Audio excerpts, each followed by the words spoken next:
kita semua. Insya Allah kita akan coba sharing ini lebih pada pengalaman, ya, pengalaman sekaligus juga dengan beberapa hasanah ilmu yang ada dalam Al-Quran dan Sunnah. Bagaimana untuk kita bisa mempermudah kita untuk dakwah nanti di luar sana. Jadi Pak Malik itu kenapa mengutus saya? Mengutuskan karena ada dai. Dan kenapa beliau mengutus sana? Karena jam terbang. Ya, jam terbang maksudnya yang sudah pengalaman di daerah-daerah pelosok. Karena sudah hampir 10 tahun jadi dai, dari Sabang sampai Merauke itu anak sudah masukin semua dan mempelajari setiap pribadi-pribadi manusia di setiap daerah berbeda-beda, responnya pun berbeda-beda. Jadi antum harus paham dan harus tahu, karena tujuan daripada antum ada di sini bukan hanya antum belajar. Antum tahu bahwasanya ratusan ribu bahkan jutaan orang lulus setiap tahun dari pondok pesantren. Tahu kan? Tahu. Tapi tahu antum nggak? Antum tahu nggak kalau ada desa yang masih belum bisa baca Quran dan isinya muslim? Dan saya bisa sebutkan daerahnya. Padahal yang urusan pondok itu banyak. Harusnya itu yang buta huruf Quran itu sudah ada. Sudah ada. Yang namanya surat sholat itu dia cuma pakai 3 surat aja.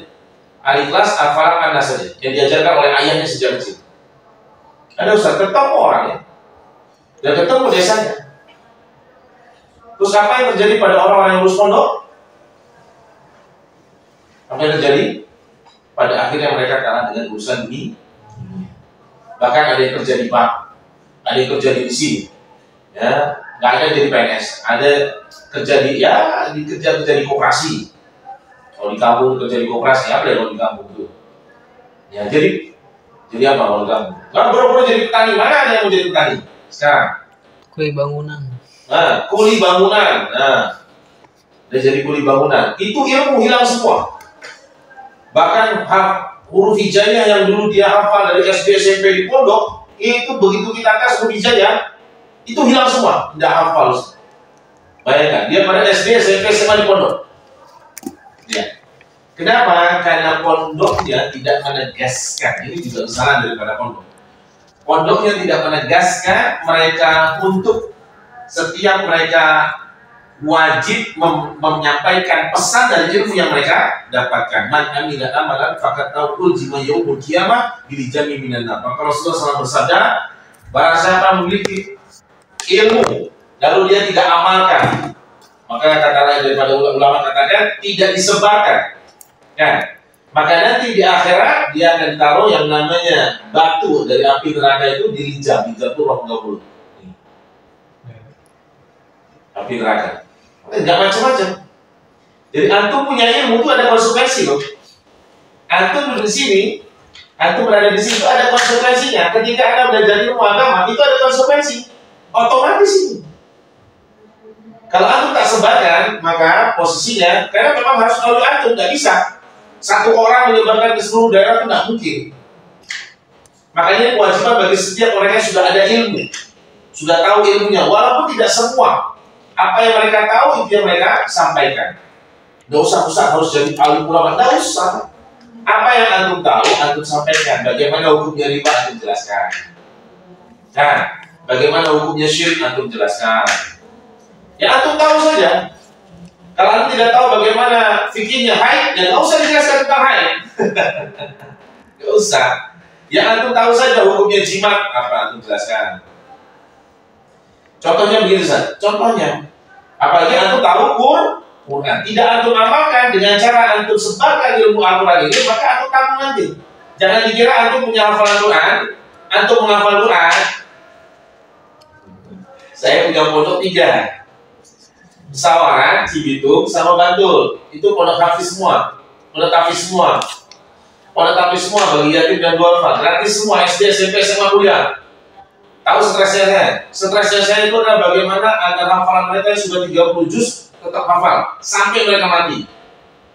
Kamu dikira penghafal Quran itu sampai mati mereka hafal? Kamu keluar dari pondok ini aja udah hilang 1 juz, bahkan 1 juz, bahkan 15 juz hilang. Gak percaya. Keluar dari sini pengen kerja, kan? punya istri, pengen dagang atau pengen kerja di satu tempat. Ya, maka diwajibkan santri-santri saya satu mengabdi 2 tahun mengabdi. Terus yang ketiga wajib mendirikan tahfiz di rumahnya. Kenapa Ustaz? Karena dia harus dengan setoran Al-Quran. Kalau dia harus murojaah Al-Qurannya agak terjaga 30 juz.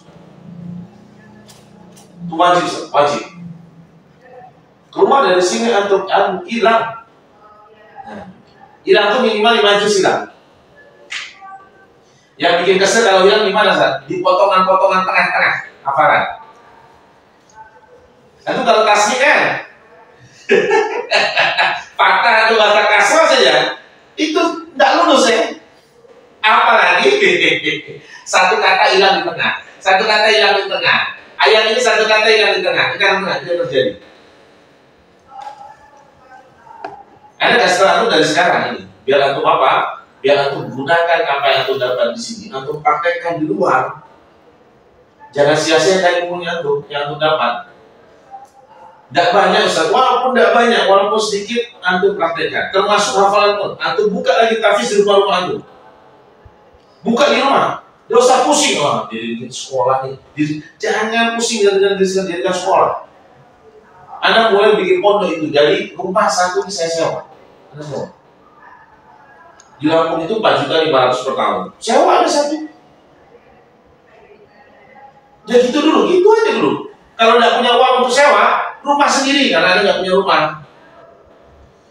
Jadi sewa sendiri. Sewa sendiri, rumah sendiri.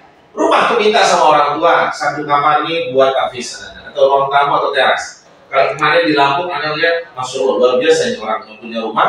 Dia terasnya dia buat kanopi, terus anak-anak ngaji di situ. Lakukan itu.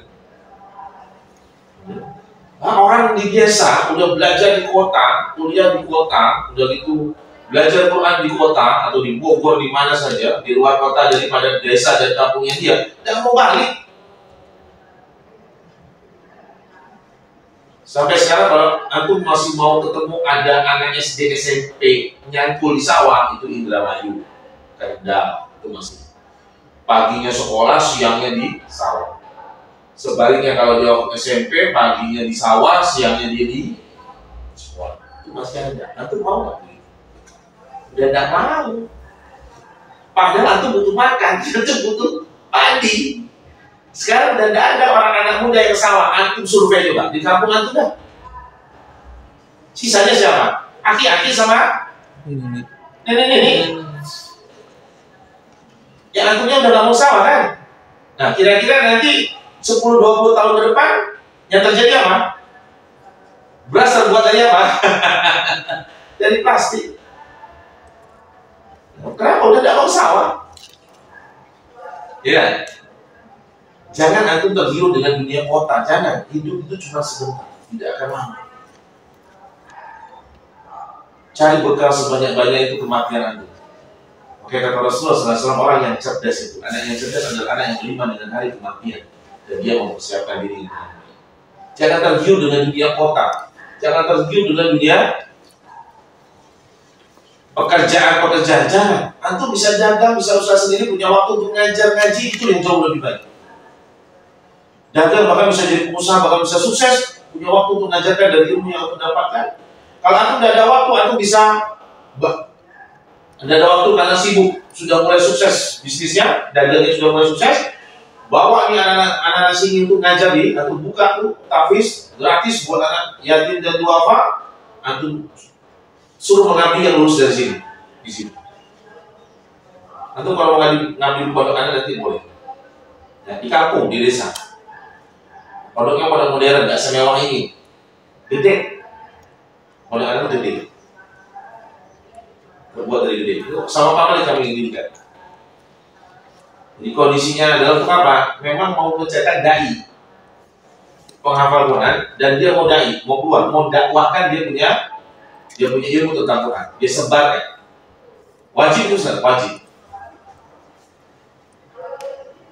Itu konsekuensinya. Karena kami sekolahkan dia sampai kuliah gratis. SD, SMP, SMA pula, bukan paket, tapi bukan paket. Sekolah beneran. Muhammadiyah, SMA kan mahasiswa.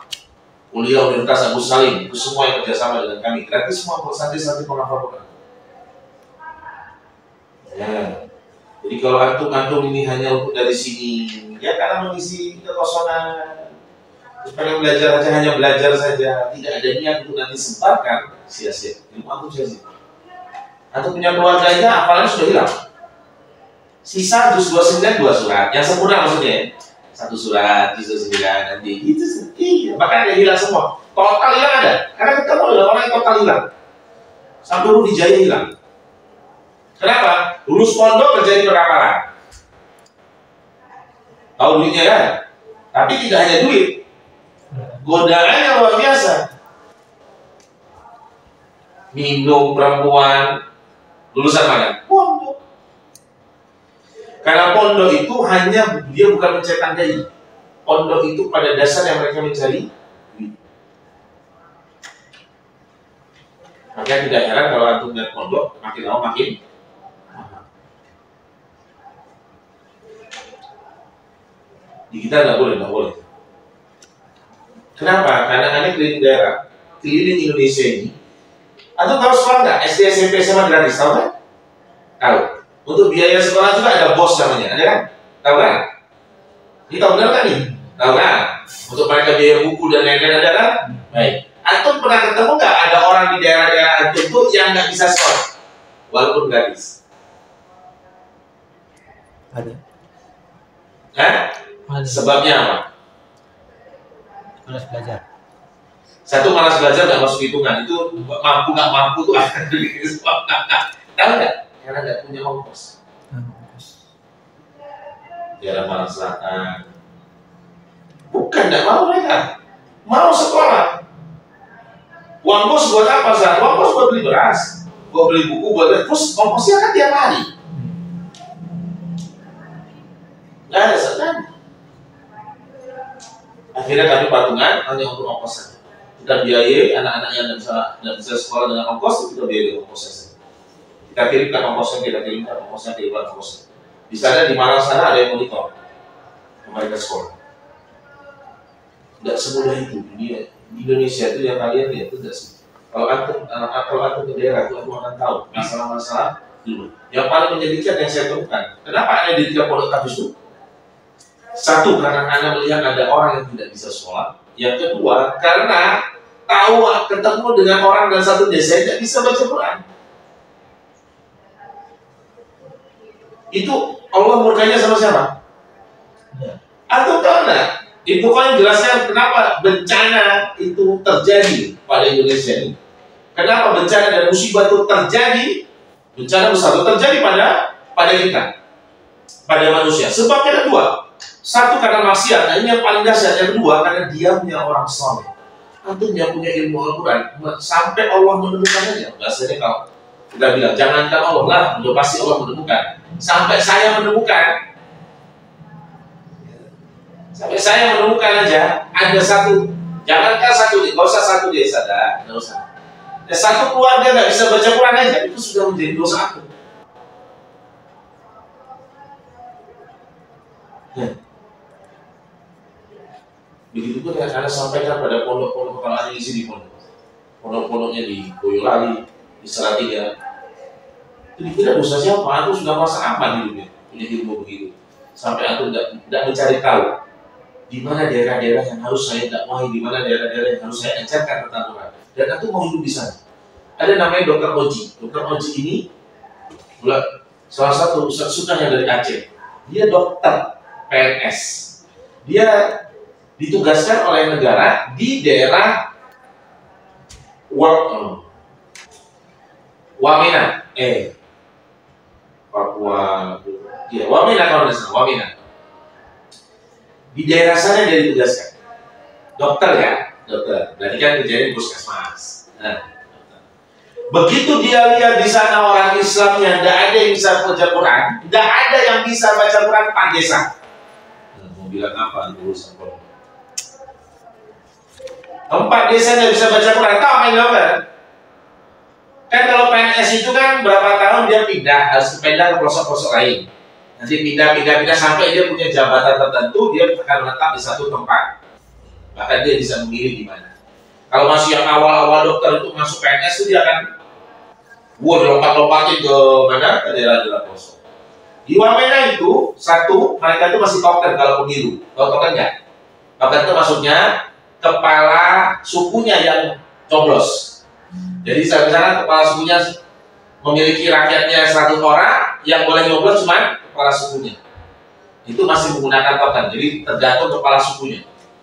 Terus kepala suku masih kuat. Ketika Anda mau dakwah ke sana ketemu dengan Dr. Oji, saya tidak diperkenankan pada saat itu.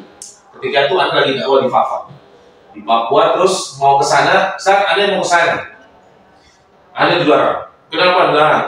Hari ini terjadi pembunuhan, Ustaz. Pembunuhan orang-orang Papua mabuk sekitar 100 orang, jalan-jalan ke pasar, bunuh orang Batak. Peradabannya masih sangat rendah. Sehingga dia pun lari ke Sentani untuk menyelamatkan diri karena kondisi sudah mencekam. Kalau sudah kayak gitu balas-balasan. Cuma orang Batak tidak terlalu berani. Kenapa? Karena memang basisnya mereka. Polisi dia ditombak sama orang-orang Papua. Polisi itu nggak ada dia. Nggak ada. Nggak boleh bisa, nggak ada yang berani. Udah lihat dari jauh. Nggak bisa. Kalau mereka bisa kan ditombak mereka. Nah, Dr. Oji ada di kota itu. Dan dia ada muslim, Pak desa itu tidak bisa baca Quran, tapi muslim. Apa yang dilakukan? Dia resign dari PNS, mengabdi di situ. Itu yang harus kamu lakukan. Jangan tergiur dengan dunia. Makanya ulama katakan, seandainya diizinkan oleh Allah untuk minta, ya Allah matikan hamba hari ini. Kalau dibolehkan berdoa seperti itu, maka kami akan meminta, ya Allah matikan hari ini. Di saat kami beriman. Kenapa? Itu dayanya dunia. Dan dikira orang yang usaha pesantren itu selamat kan? Kita tahu jelas banyak orang yang tidak bisa baca Quran. Paham ya? Ini problemnya nih. Anda berharap antum bisa bersama-sama dengan Anda, dengan Pak Mali, dengan teman-teman yang lain, tidak banyak demi Allah, tidak banyak. Aku tahu relati itu ada ribuan orang, tapi yang mau dakwah di lapangan itu cuma 1 orang. Ini Anda sampaikan sama Anda. Kenapa sih? Karena Anda melihat sendiri dengan 2 mata Anda sendiri. Yang mau keliling Indonesia itu hanya 1 orang. Anda tahu jamaah Islamnya nggak? Itu aja ada dakwah. Tetap mau dikejar. Itu orang-orang jamaah Islam. Saya disidang 9 orang jamaah Islamiyah. Murid-murid Abu Bakar Bashir. Bicara tentang jihad sama Anda. Sampai tidak bisa ngomong apa-apa ya. Kenapa? Apa yang antum mau jihad? Antum mau bunuh semua orang kafir ya? Mau ngapain antum? Yang antum bunuh tuh orang-orang. Jangan menyimpulkan manusia sampai dia mati. Antum tahu nggak? Yang menulis Charlie Hebdo itu yang menulis karikatur Rasulullah SAW di Prancis, yang dia membuat wajahnya Rasul bengis sebagai pecinta anak-anak penjahat kelamin, sebagai pembunuh, sebagai ini wajahnya tuh wah, saya lihat kartunnya. Nanti lihat kalau di punya handphone. Karikatur Rasulullah Charlie Hebdo itu di Prancis. Yang pertama, pada pengen bunuh tuh dia orang. Pada marah boleh, tapi dengan ilmu. Marah dia, pada marah semuanya. Sekarang dia masuk Islam, aku mau bilang apa? Ibu Cindy jamaahnya, dia mualaf karena suaminya muslim. Mualafnya rajin agamanya. Dia pengusaha juga, sukses. Bapaknya pendeta di HKBP BK. Setiap pulang itu dimaki-maki sama bapaknya. Kenapa? HKBP atau HKBP nggak? Batak, gereja Batak. Gereja Batak itu kalau 1 orang keluarganya masuk Islam, keluar daripada Protestannya, agamanya, maka dihina 1 keluarga. Makanya dia dihina. Marahnya ke anaknya yang masuk Islam itu. Maki-maki kemudian. Terus gimana Ustaz? Kan aja berbakti, datang ke sana, ada apa-apa. Masuk kanan, keluar kiri, mau dia marahin, mau dimaki-maki bapaknya. Pada saat semakin tua bapaknya sakitan. Kita Rawat, panggil bapaknya, Busin ini di Batam, bapaknya di Medan. Wah, panggil bawa bapaknya yang sakit di sana, rawat Bu di sini, kasih rumah sakit. Langsung taruh rumah sakit VIP.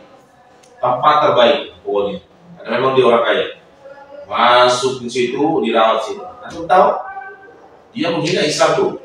Bahkan anaknya dihina tuh karena dia masuk Islam. 2 hari sebelum dia meninggal, mencapai syahadat. Antum mau bilang apa? Mau bilang apa?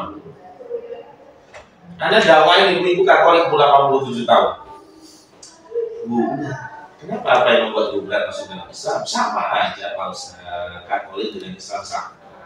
Kita sama-sama Tuhannya satu.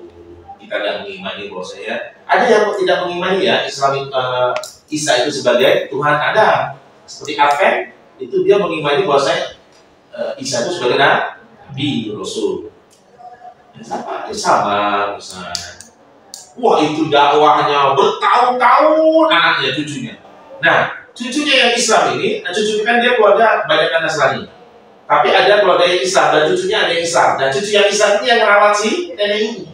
Yang Nasrani itu tidak ada yang rawat. Ngerawat nenek ini terus sampai kembali diajak masuk Islam, tidak usah, sama aja Islam. Agama Islam sama, kalau dengan Katolik, sama aja gitu. Dibilang itu. Nah, di WA saya. 1 jam sebelum meninggal itu mencapai syahadat. Jangan menjiburkan manusia sampai dia mati. Antum ngapain bohong orang? Itu kan ada dakwah itu. Kenapa antum bohong? Masalahnya antum nggak mau dakwah, maunya matiin orang, kan? Nggak mau capek, antum nggak mau keluar duit.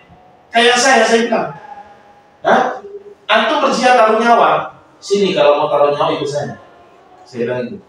Ente masih enak, bisa kerja, cari uang, ketemu istri, ketemu anak. Masih jalan. Saya ketemu istri sama anak itu sebulan cuma sehari. Saya habiskan uang. Antum melakukan ikut dengan saya. Habiskan harta antum, habiskan waktu antum bersama keluarga, waktu senang-senang antum hilangkan itu dakwah sama saya. Taruhannya nyawa. Mau ikut nggak? Saya ikut.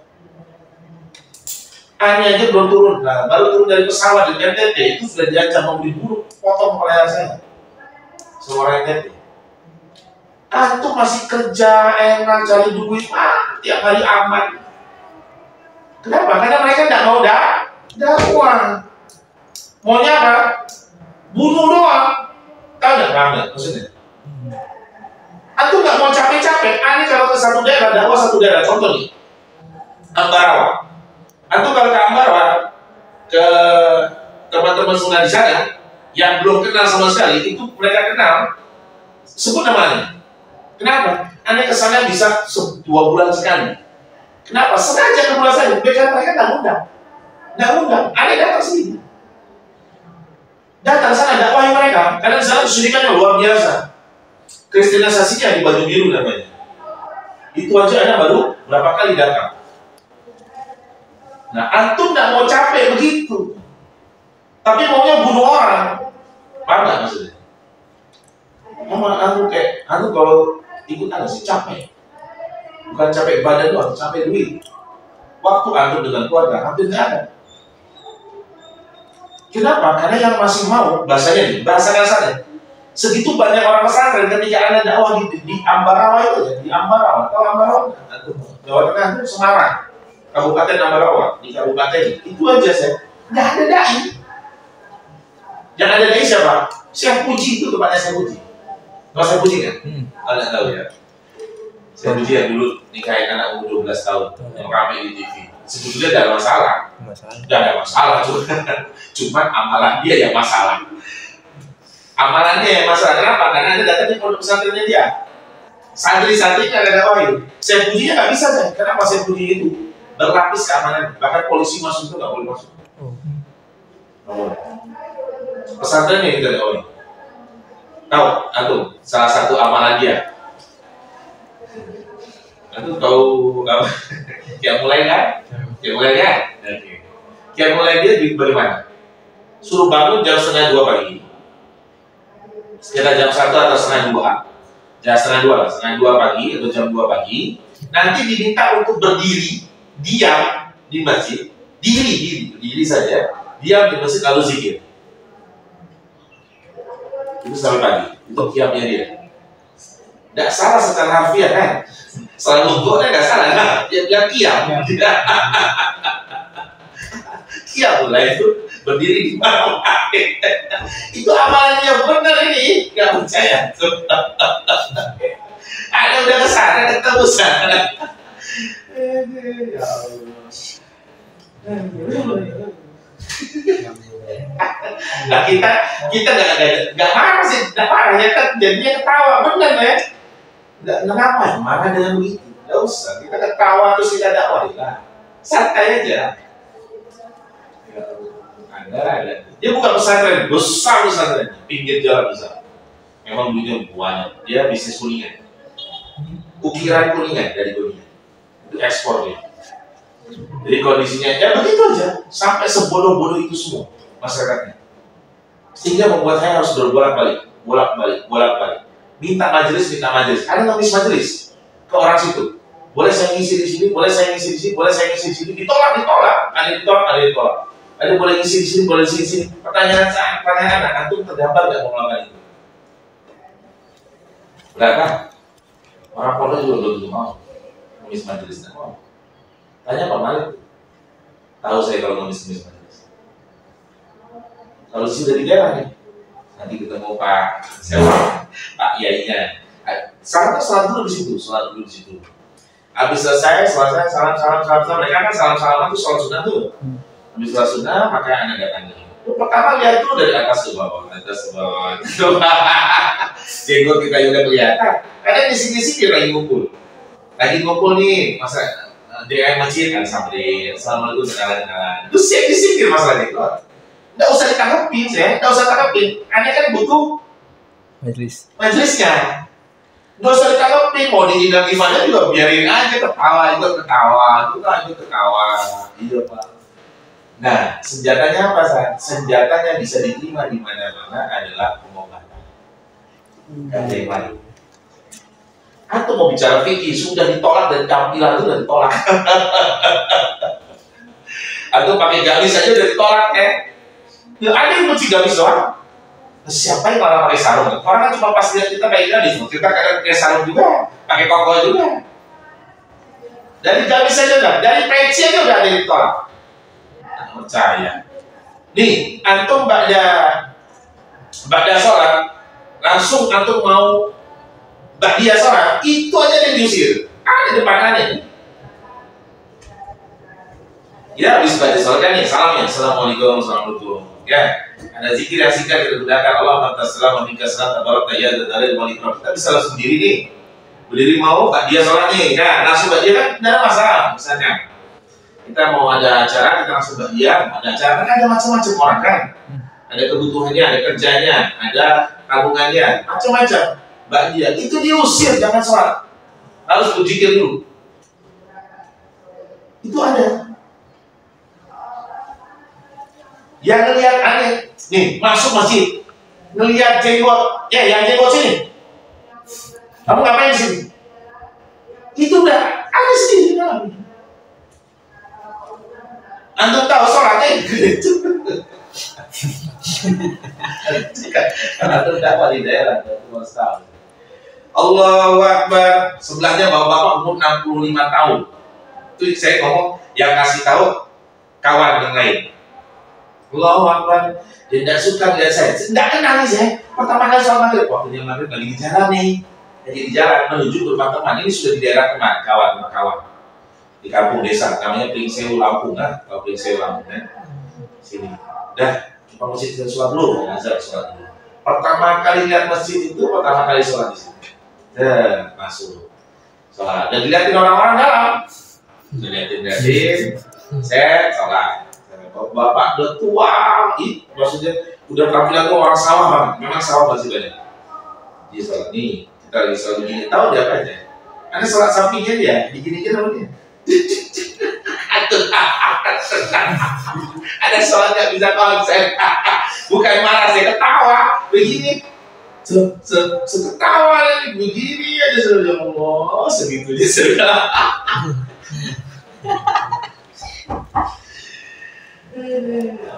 Macam-macam ya. Nggak usah marah, nggak usah tanggap dengan santai. Ya, kita butuh majelis. Nah, begitu kita dapat majelis ya baru kita sampaikan lah. Pertama adalah masuknya lapangan dalam pengobatan. Kalau dia menolak kita dalam majelis itu, dia pasti tetap menerima kita dalam pengobatan.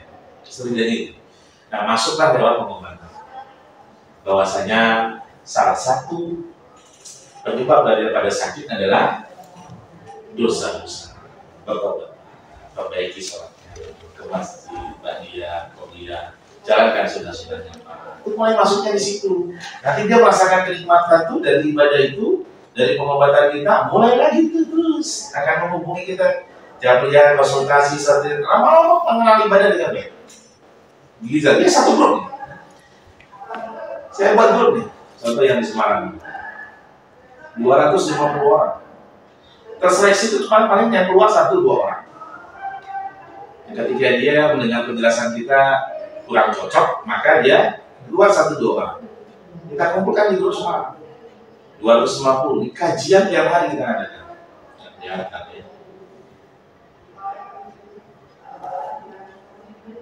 Adakan kajian tiap hari. Kadang kalau saya nggak ngasih kajian, kasih videonya besar atau kajian besar rekaman. Setelah itu, pada akhirnya mereka mengenal dengan baik. Ada namanya Rabu Kasan, ada namanya ritual-ritual kalau ke nyadran. Kalau nyadran nggak? Ini rata-rata dari daerah mana nih? Bukan Jawa ya? Daerah mana? Bogor ya? Jawa kan? Iya Jawa itu. Ya sama, maksudnya serumpun, kesirikannya pun satu saya. Kesirikannya pun satu macam. Nyadran, ya kan? Larung kan? Akhirnya mereka nggak ikut-ikutan lagi hal-hal seperti itu. Yang menjerumus pada kesirikan, mereka punya jimat-jimat dari kiainya mulai dibuat. Itu paling banyak suka bunuh. Paling capek kita dakwah di Solo. Nggak masuk dakwah di Solo. Untuk mengumpulkan jimatnya jauh dihancurkan, mereka nggak ada yang mau. Dia mau kenapa? Makanya ngasih kiai. Nah kita orang baru, sudah 2 tahun dakwah nggak berhasil. Nah tahun ketiganya kita coba cara lain. Apa ini? Kita coba cara manfaat. Manfaat itu apa yang dibutuhkan oleh masyarakat sini? Ternyata masyarakat sini butuh air, sumur. Kita buatkan 2 sumur udah kayak dewa kita. Apa aja kita ngomong nurut ya. Kumpulkan jimat, kumpulin semua jimat satu kampung, satu rumah, satu kresek jimatnya. Dari Pak Yai sudah banyak ini Pak Yai. Ada videonya kita kumpulkan udah kayak gunung tuh jimat. Bakar tuh. Udah bakar itu. Awalnya itu hasil 2 tahun dakwah sia-sia. Nggak akan didengerin sama dia. Kalau kita tidak bisa memberikan manfaat dulu. Kalau antum bisa apa Ustaz? Ajarkan bacaan Quran. Quran itu netral. Ya, kalau syirik suka, tidak persoalkan. Tidak akan persoalkan. Ya, tapi kalau kita sudah bicara tentang kebiasaan-kebiasaan mereka, itu misalkan ada nih kebiasaan usaha mereka itu yang harus melempar ayam setiap bulannya 2-3 ekor di mana? Ada di kali, danau, di kali, danau atau di laut.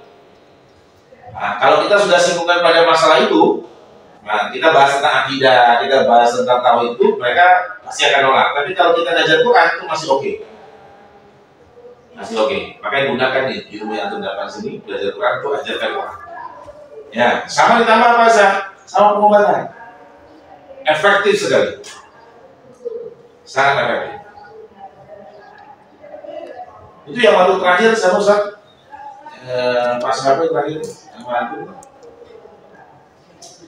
yang terakhir itu. Oh, yang di tahu namanya? lupa. Oh, itu kesurupannya parah itu. Yang kemarin pulang tuh. Udah rupiah tuh.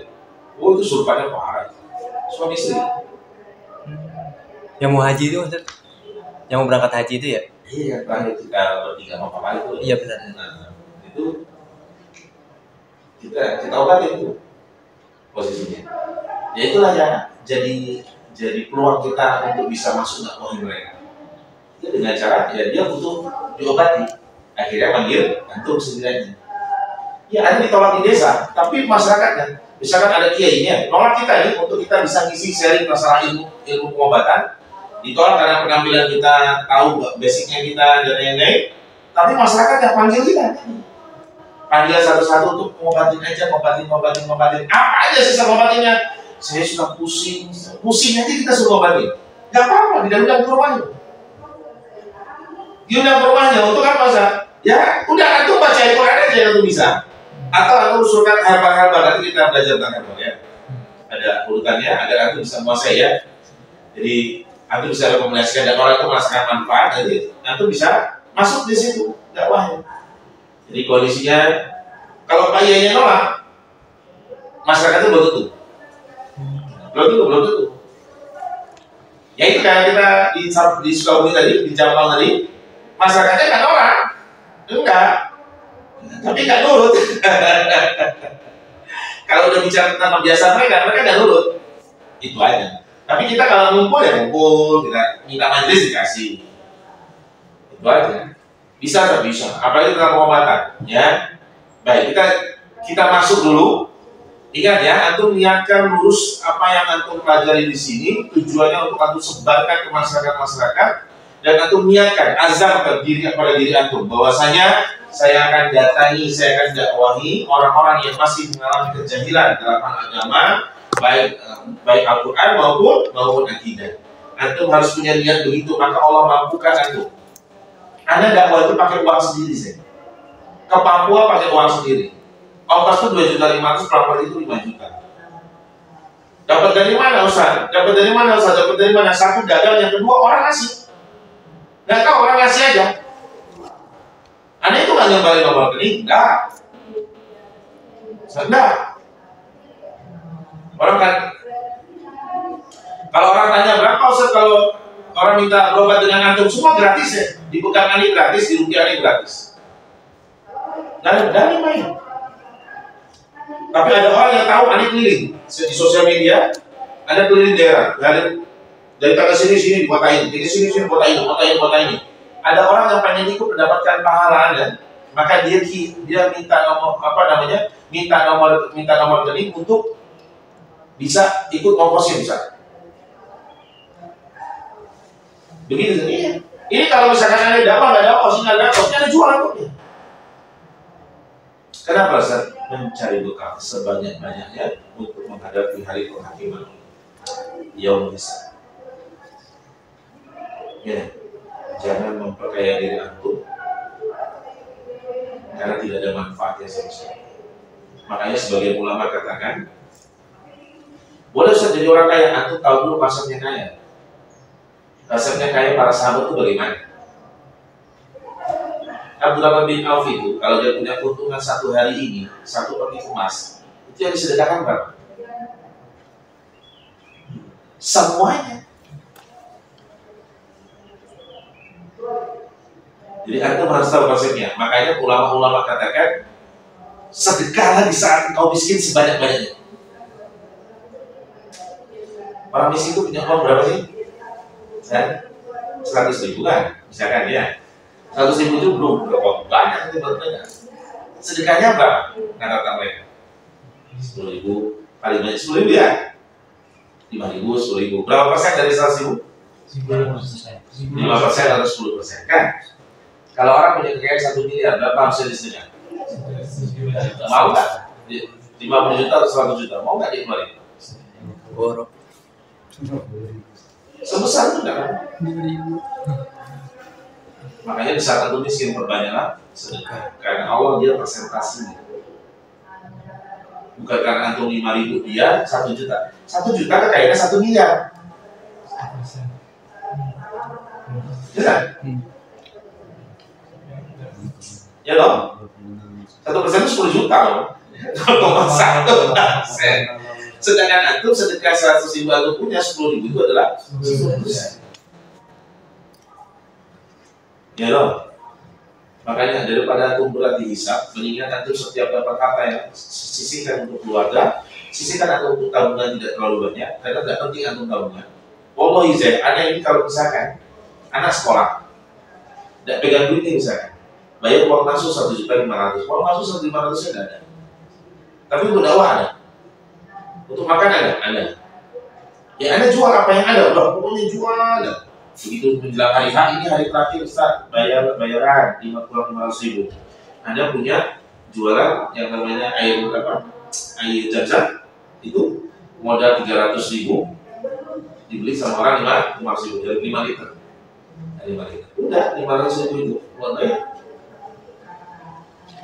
Kalau penuhi semua, penuhi. Termasuk ongkosnya penuhi semua. Kebutuhan dipenuhi semua. Antum lurus saja, jangan sampai antum tergiur dengan dunia. Allah saya yang nawarin Anda dakwah begini dakwah begini.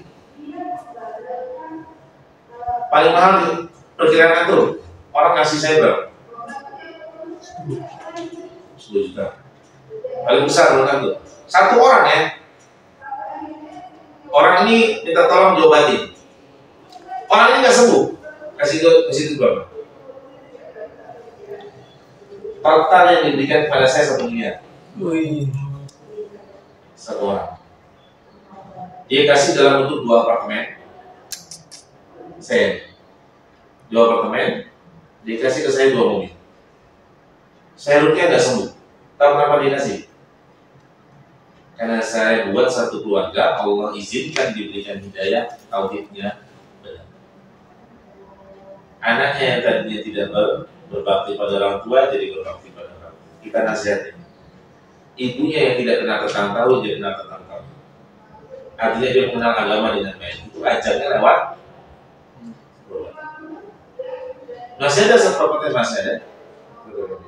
Mobilnya masih ada.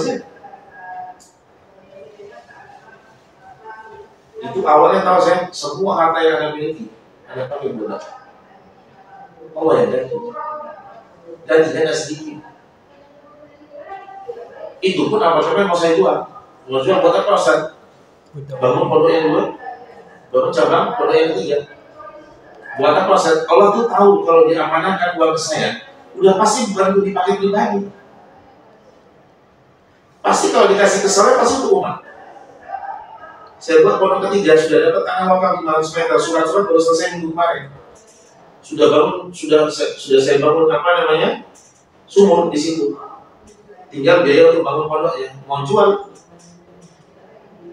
Istri saya mah hidup di kontrak, bukan di apartemen itu, kontrak. Kami kontrak 1 petak aja, sempit-sempitan berlima, enggak apa. Anggaran makan 2 juta per bulan, berlima. Kenapa? Biar nggak kalah dengan wahan penyakit dunia. Memang sengaja. Artinya kalau orang yang berjalan di jalannya Allah, dunia dan isinya itu antum dalam genggaman. Maka dan akhirat itu hamba. Pernah dengar kan? Yang dijadikan itu ambisi adalah akhirat menjadi ambisi itu. Maka Allah jadikan ja'alahu minau fi qalbi, Allah kayakan hati. Lalu dunia ikut di bawah hati. Itu ada dalam minat. Dunia itu tidak perlu ngoyo, biasa aja. Fokus saja antum pada target akhirat antum. Sisanya Allah yang kasih, yang fasilitasi Allah. Tapi ada satu syarat ya, Anda kasih tahu. Karena ini Anda yakin datangnya dari sini. Ini ilmu belum masuk nih, tapi memang Ustaz Pak Malik suruh saya kasih prolog tentang perjalanan dakwah saya. Jadi biar antum semangat nih, belajar nih, jangan setengah-setengah nih, banyak nganggur nih. Biar antum punya targetnya selesaikan posisinya. Lalu antum setelah itu jadilah dai, dakwah yang tidak terikat dengan apapun bahasanya, tidak maksudnya tidak terikat dengan kebutuhan dunia. Tapi dunia dipenuhi jasa. Saya dagang biasa. Dagang biasa. Dagang biasa. Ya tadi saya bilang dagang air zam-zam, dagang madu semua punya sendiri, kalau sendiri. Ya cari di Facebook banyak, di YouTube banyak, di Facebook banyak, di Shopee banyak. Anda jual panah dari mana? Jualan panah dari PVC itu dari mana? Orang Kalimantan buat. Pada Kalimantan buat, ada jualin lagi. Laku selaku keuntungan satu panen 50.000. Pakai modal nggak? Nggak pakai modal.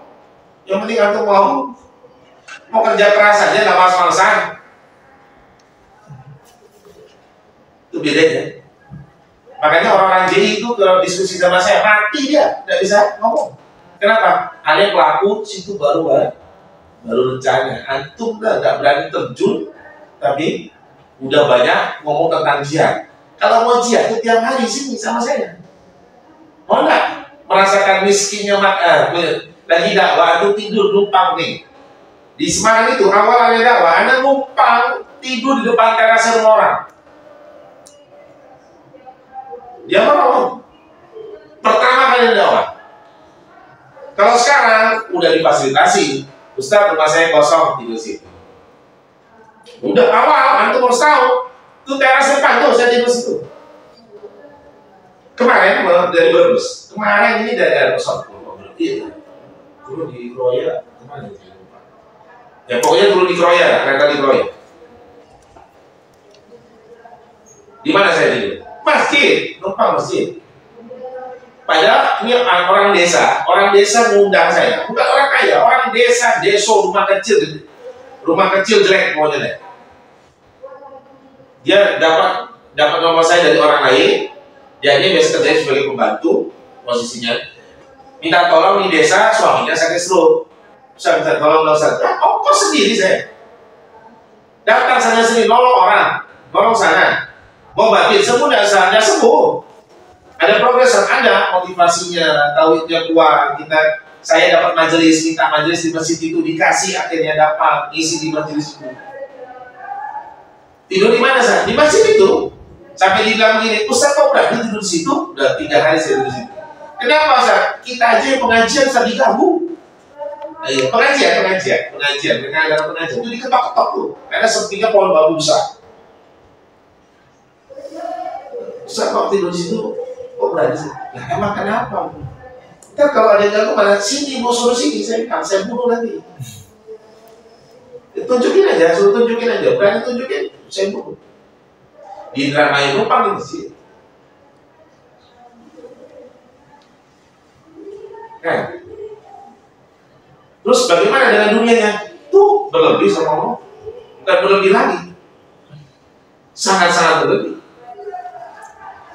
Nggak minta saya. Wallahi saya nggak pernah minta sama Allah. Bu, saya butuh dana dong. Nggak pernah sama sekali. Ini masih ada lukanya. Ini orang saya rupiah di Batam. Saya jatuhin karena lari. Lari dari mana saya? Dari pasien. Karena pasien itu pengen saya kasih duit. Dia pengen ngasih saya duit. Saya tidak mau dibayar. Saya lari, jatuh juga.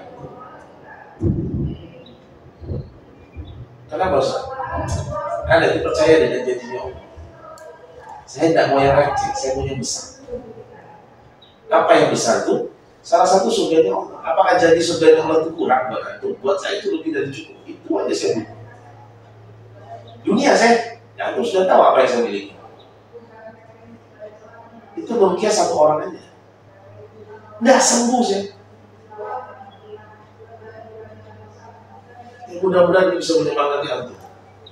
Tapi kalau antum sudah orientasinya dunia saya, ngemis-ngemis sama orang, ya antum segitu-gitu aja, ada kemampuan untuk menghidupi diri, ada.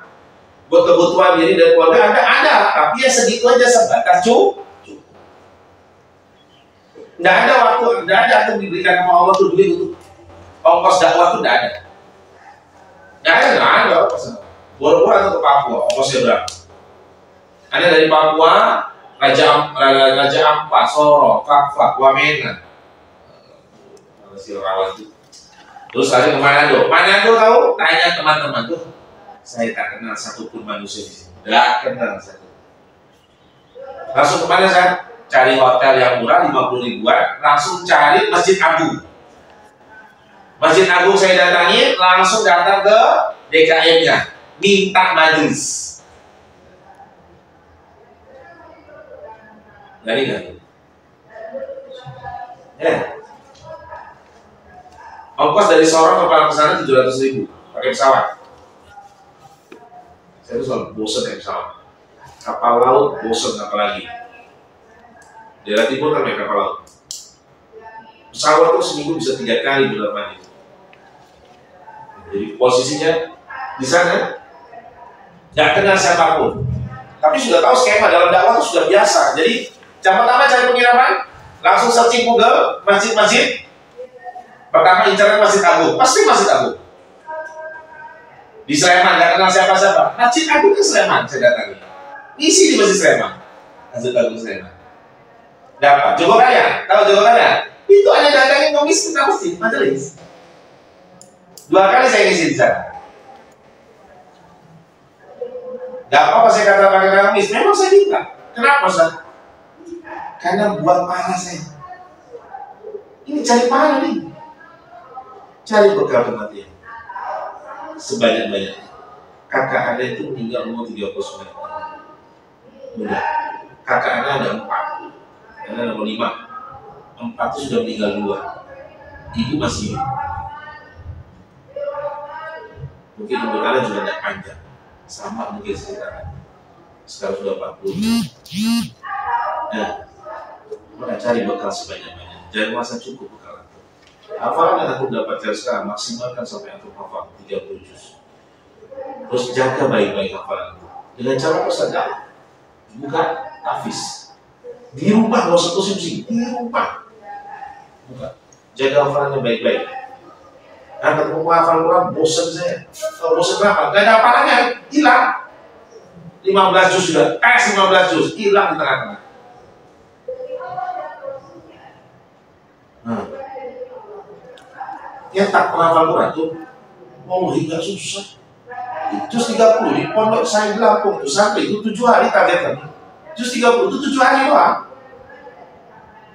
Antum juga bisa 7 hari kan? Juz 30 itu 7 hari. Artinya menghafal itu mudah, Ustaz. Mudah, jaganya susah. Dibilangin jangan dengerin musik, masih dengar musik. Dibilangin jangan jangan nonton yang macam-macam, masih nonton macam-macam. Susah dibilangin.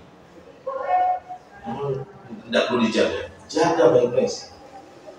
Jangan pernah nonton televisi, jangan pernah dengarkan musik, jangan. Saya kata saja orang liburan aja kalau di pondok ada di Lampung tuh hanya orang. Pulang seminggu, liburan semester, pulang seminggu tuh setiap restoran. Via apa? Video call. Karena di rumah itu kan orang tuanya jahil. Ada TV, ngasih handphone, orang setiap hari. Masa harus. Antum hati-hati ya. Sebelah rumah Anda umur 31 tahun meninggal. Minggu depan mau nikah. Minggu depan mau nikah, hari ini dia meninggal dunia 31 tahun. Kemarin di Pramuka, anak umur 16 tahun, anak tunggal sematawayang 16 tahun meninggal dunia. Kenapa? Gara-gara yang tiang listrik nyebrang gak lihat-lihat. Ditabrak motornya dia. Paham gak? Dia tabrak tuh tiang listrik. Dia tiang listriknya nyebrangin dia. Dia tabrak tuh tiang listrik. Jadi dia sendiri jam 5 subuh meninggal dunia. Telepon panggil saya. Kenapa panggil saya? Karena ibunya stres, tiba-tiba keluar rumah ini komplek, gak jelas jalan. Nah, kayak orang linglung. Ya anak semuanya. Ya, artinya bahwasannya umur antum belum tentu panjang. Persiapan itulah kenapa Anda mau berlelah-lelah di dunia, biar istirahatnya nanti di dalam kubur. Capek. Orang undang saya ke Tangerang 3 jam misalnya. Satu, Anda mau ikuti prinsip Anda boleh. Anda itu syaratnya satu, tidak mau dijemput, tidak mau diantar. Mau yang undang anggota DPR, mau yang undang menteri. Ustaz, ada yang orang pengusaha batubara, kaya itu posisinya. Ustaz, di mana? Biar supaya saya jemput, tidak ada jemput-jemputan. Saya datang, di mana alamat itu saya datang. Kenapa, Ustaz? Karena setiap langkah akan menjadi pahala saya. Segitunya kita memperhitungkan pahala. Jadi jangan sampai itu meremehkan nih bekal antum nanti. Anda tidak melemahkan antum, justru saya mau menguatkan antum nih. Maksudnya apa Ustaz? Berencanalah dari sekarang. Antum hafalkan Al-Quran dengan benar-benar, lalu sebarkan sebanyak-banyaknya. Gini, buat majelis di sekitar rumah yang antum mampu, lalu antum nyebar. Antumnya sendiri keluar. Terus cari mana? Cari kampung-kampung yang antum di sana tidak ada tafisnya. Buat sebuah, nanti yang ngoposin siapa? Allah yang ngoposin saya. Nanti ada orang, saya punya rumah nggak dipakai kan? Pakai aja. Saya punya mobil nggak dipakai kan? Pakai aja. Buat bawa-bawa santri, operasional santri dan ini. Lama-lama mobil buat Ustaz aja. Dunia segitu. Dunia memang janji Allah gini deh. Manusia itu percaya janji manusia, tidak percaya dengan janji Allah tuh. Disuruh sama Allah, "Wa may yattaqilla yaj'al lahu makhraja." Suruh tingkatin ketakwaan. Nanti masalahmu hapus. Aku kasih jalan keluar buat masalahmu. Itu kan. Wa yarzuquhu min haitsu la yahtasib. Allah berikan rezeki dari tempat yang tidak duga. Percaya enggak sama Allah? Kalau Allah tingkatkan ketakwaan, Allah kasih rezeki. Enggak percaya, tapi kalau Pak RT ngomong nanti hari Ahad jam 7 ada pembagian sembako, cuma 50.000. Jam 5 udah datang. Iya dong. Sama juga kayak antum nih waktu ngajar sholat nih. Apa ini? Ada jalan ke sini ya. Banyak santri-santri sini kan yang jadi masbuk kan? Nah, jangan jadi masbuk antum. Orang katakan hayya 'alas shalah, hayya 'alal falah. Datang itu. Kalau Allah ingin berikan kebahagiaan dunia dan akhirat, itu jadi siapa? Allah. Percaya enggak? Tidak percaya, makanya masuk. Tapi kalau nanti nih ada undangan buat santri-santri, santunan nih dari Pak Abdul, kumpul ya nanti jam 7, ya setengah 7 besok. Kan? Padahal cuma rupiah doang, cuma kasih makan doang. Yang janji Allah itu kebahagiaan dunia dan akhirat. Hayya 'alal falah. Ya datang itu, kan gitu. Banyak kan kita ini percaya janji manusia, tapi tidak percaya janji Allah. Nah, Anda percaya janji Allah itu 1000%. 1000%. Bisa? Antum merencanakan diri antum sejak sekarang sampai antum lulus dari sini, apa yang mau antum perbuat yang isinya adalah bekal kematian antum.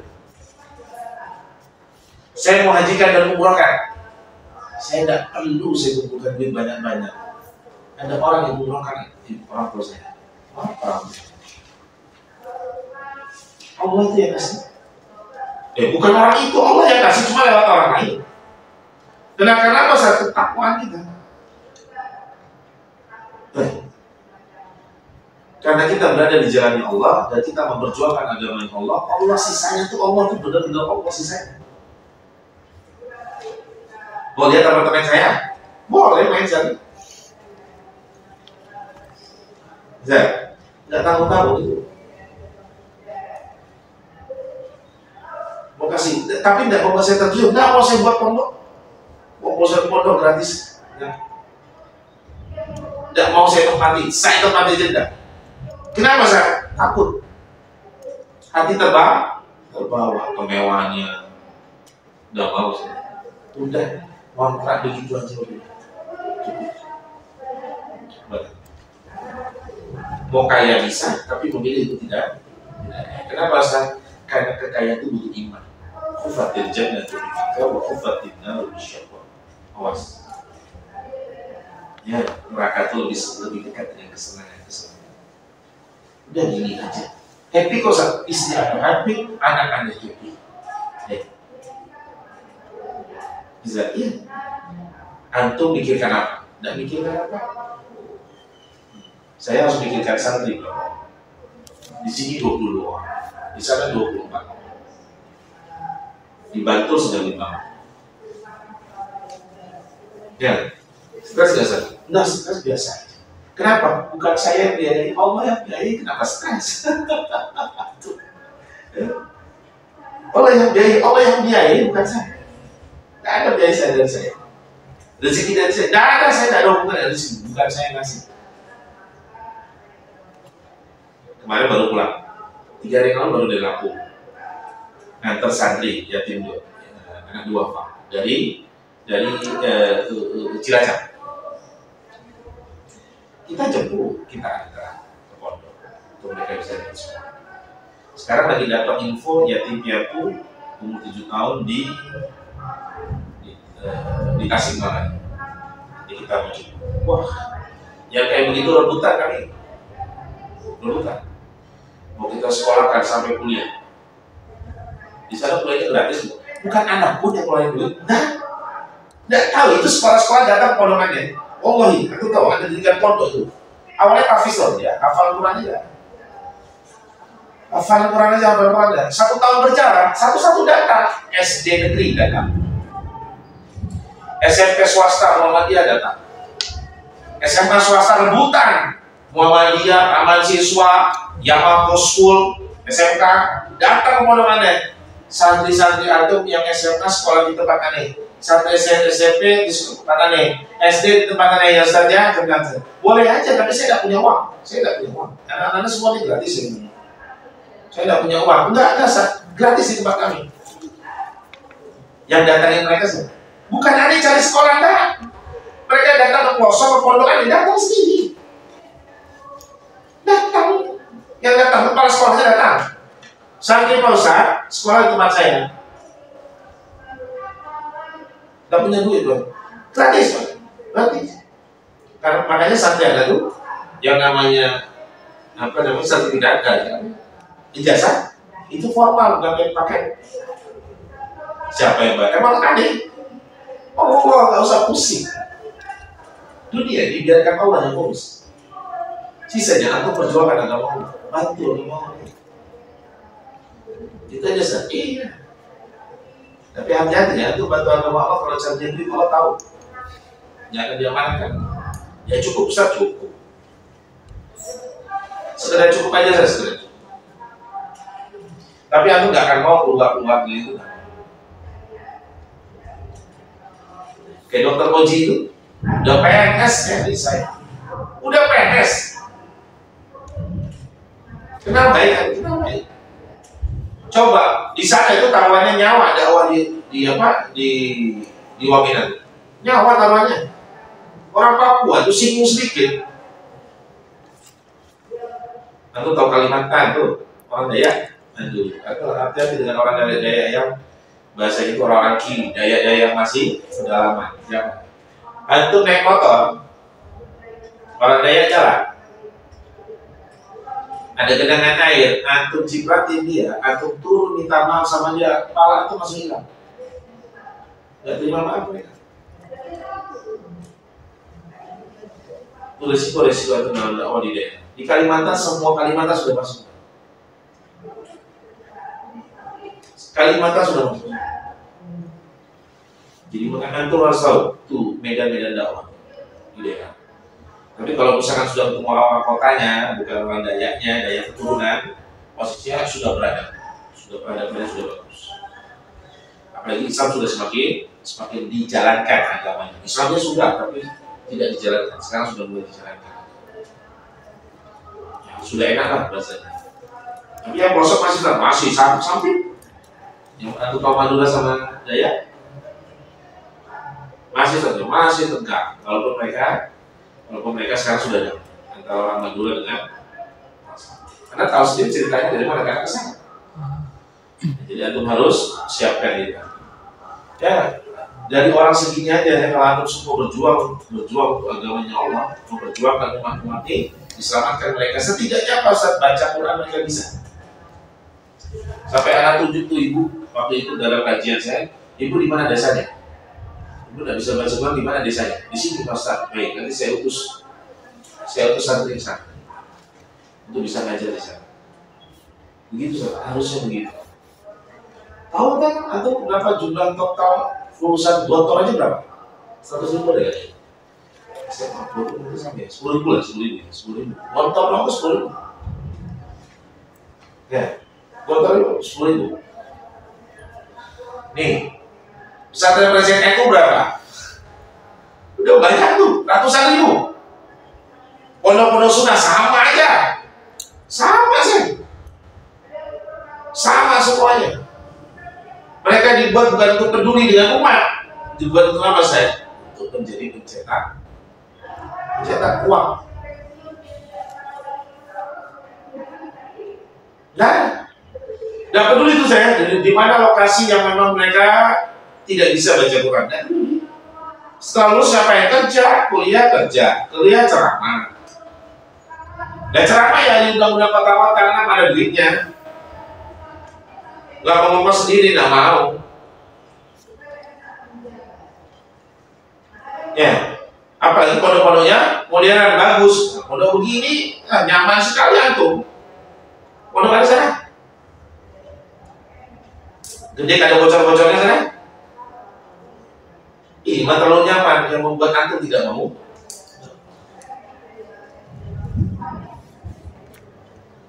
Ada namanya di Boyolali, Ustadz Muhammad dari Yaman.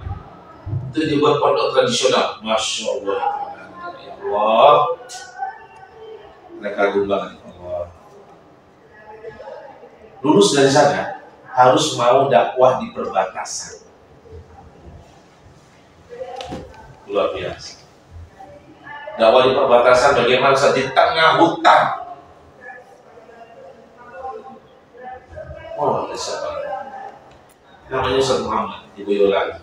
Datang anak pondoknya, datang sharing sama beliau. Ngobrol banyak dengan beliau. Sama kayak ada semuanya, rumahnya gede sama kayu. Pondoknya gede tapi kayu. Waduh, tapi militan semua di sana. Yang lulus ngajar di situ nggak dibayar. Makan itu bareng situ, nikmatin situ. Habis itu mereka diutus ke pelosok. Harus mau ada yang makan diam dan hidup di pelosok itu. Terus ada perbatasan Boyolali dengan ini, perbatasan ini dengan ini, perbatasan sampai Kalimantan dengan Malaysia. Harus semua sama dia saja. Antum mau begitu berat, nggak apa-apa kalau antum berat. Mondar mandir aja. Tapi satu kuncinya, yang tadi ada bilang dunia dipegang sama antum. Kuncinya ada cuma satu, orang tua. Bakti antum sama orang tua jangan sampai antum lalaikan, bahkan walaupun sedikit. Karena yang membuka keberkahan Anda dalam dakwah itu adalah karena Anda berbakti pada orang tua. Ketika orang tua Anda sakit stroke, Anda waktu dulu adalah sempat bekerja selama bertahun-tahun dengan gaji 9 juta per bulan. Tahun 2015 itu gede gajinya, mampu hidup di sini. Tapi tahun 2015 itulah ayahnya sakit. 2019 ya? 2016 sakit, 16 meninggal. 2015 sakit. Stroke. Hari ini Anda dengar ayah Anda stroke, hari ini Anda resign. Kenapa saya pengen merawat ayah? Orang yang tinggi ilmunya, tinggi imannya, pasti dia tidak akan abaikan orang tua. Walaupun hanya sedetik. Ingin merawat ayah, punya istri, punya anak 2. 1 kali 24 jam Anda nggak tinggalin ayahnya. Bersihkan kotorannya di kasur, mandikan dia, terapi dia, pijat dia, terapi jalannya dia, terapi struknya dia, semua nganterin dia ke rumah sakit, semua. 1 kali 24 jam. Dia butuh apa aja, Anda nggak tinggalkan. Anda duduk di samping dia tidur di kasur. Hidupnya bagaimana saat Anda pinjam laptopnya ayah Anda pinjam laptopnya, jualan apa yang dijual? Handphone itu jelek, nggak bisa jualan. Pinjam laptopnya ayah Anda jualan semua yang dijual lewat sosial media. Madunya teman Anda jualin, air zam-zam teman Anda jualin, baju teman jual Anda jualin, telepon dulu temannya. Ustaz, antum jualan baju? Iya, boleh nggak Anda bantu jualin? Boleh saya, Anda jualin. Sekali laku 5 pieces. 1 orang jual 5 pieces. buat menghidupi istri dan anak. Selama 7 bulan kalau kasih kesempatan nanti terawat ayam, pagi, siang, sore pijitin, pagi, siang, sore terapi dia, ngurusin dia, bersihkan kecil sama tainya dikasih. Semuanya semua tidak tinggalkan. Ibu Anda tidak boleh pegang ayahnya.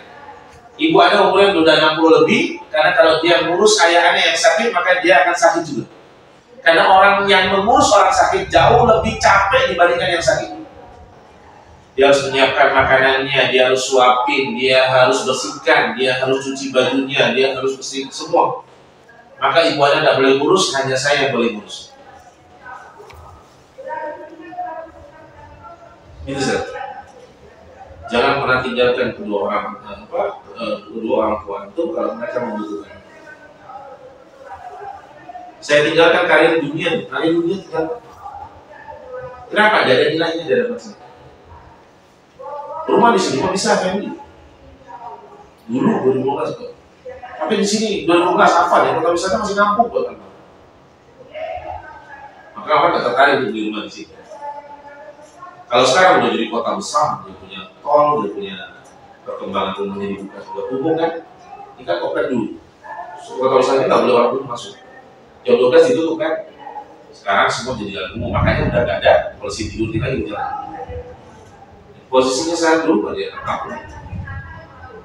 Udah berhenti total, saya nggak punya uang, cuma ngurus orang tua aja, sama buat makan istri, buat dia anak beli beras, ya nggak bisa beli pampers kan?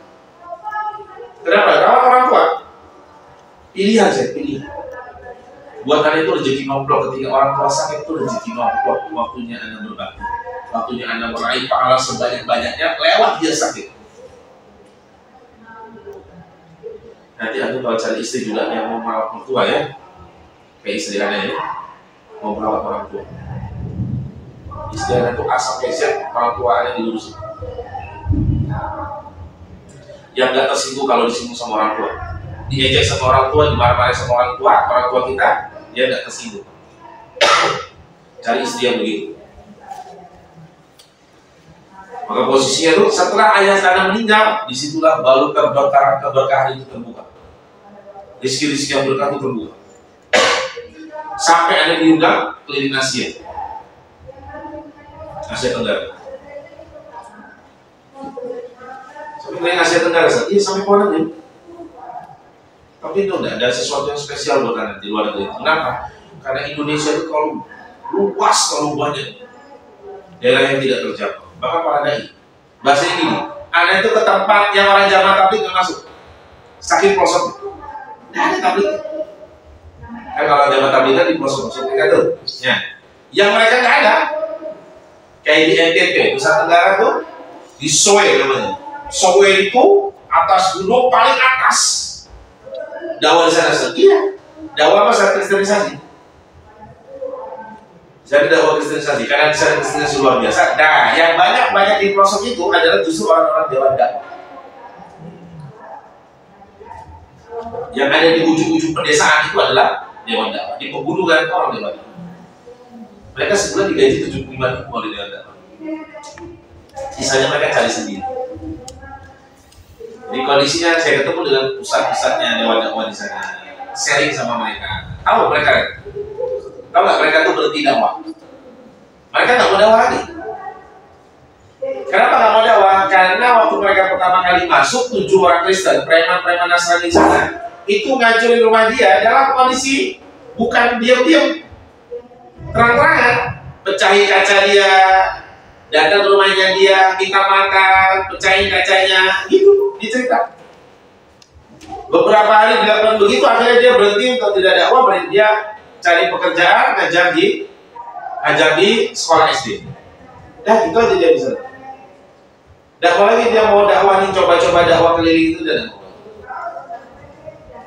ngajar pengajian dan mau. Kenapa? Ya itu didatangi sama pemuda-pemuda preman. Itu orang-orang itu anak kasih tahu sama aku makanya. Orang non muslim berada di lingkungan muslim pasti aman. Tapi kalau kita muslim berada di lingkungan mereka, itulah kenapa Amerika dan Eropa tidak aman. Wanita keluar jam 9 malam itu pasti kena perkosaan. Tapi kalau mereka di lingkungan muslim, orang Nasrani mau beribadah mau apa bebas, ya kan?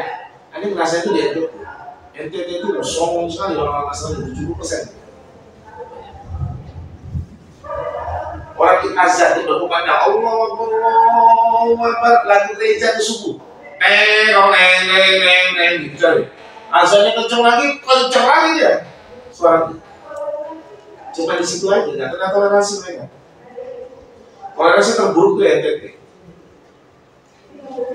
Dan yang dianggap tidak toleransi itu muslim, anehnya.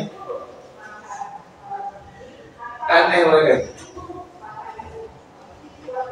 Yang memberikan izin gereja berdiri di Jakarta siapa? Muslim. Pemerintah muslim.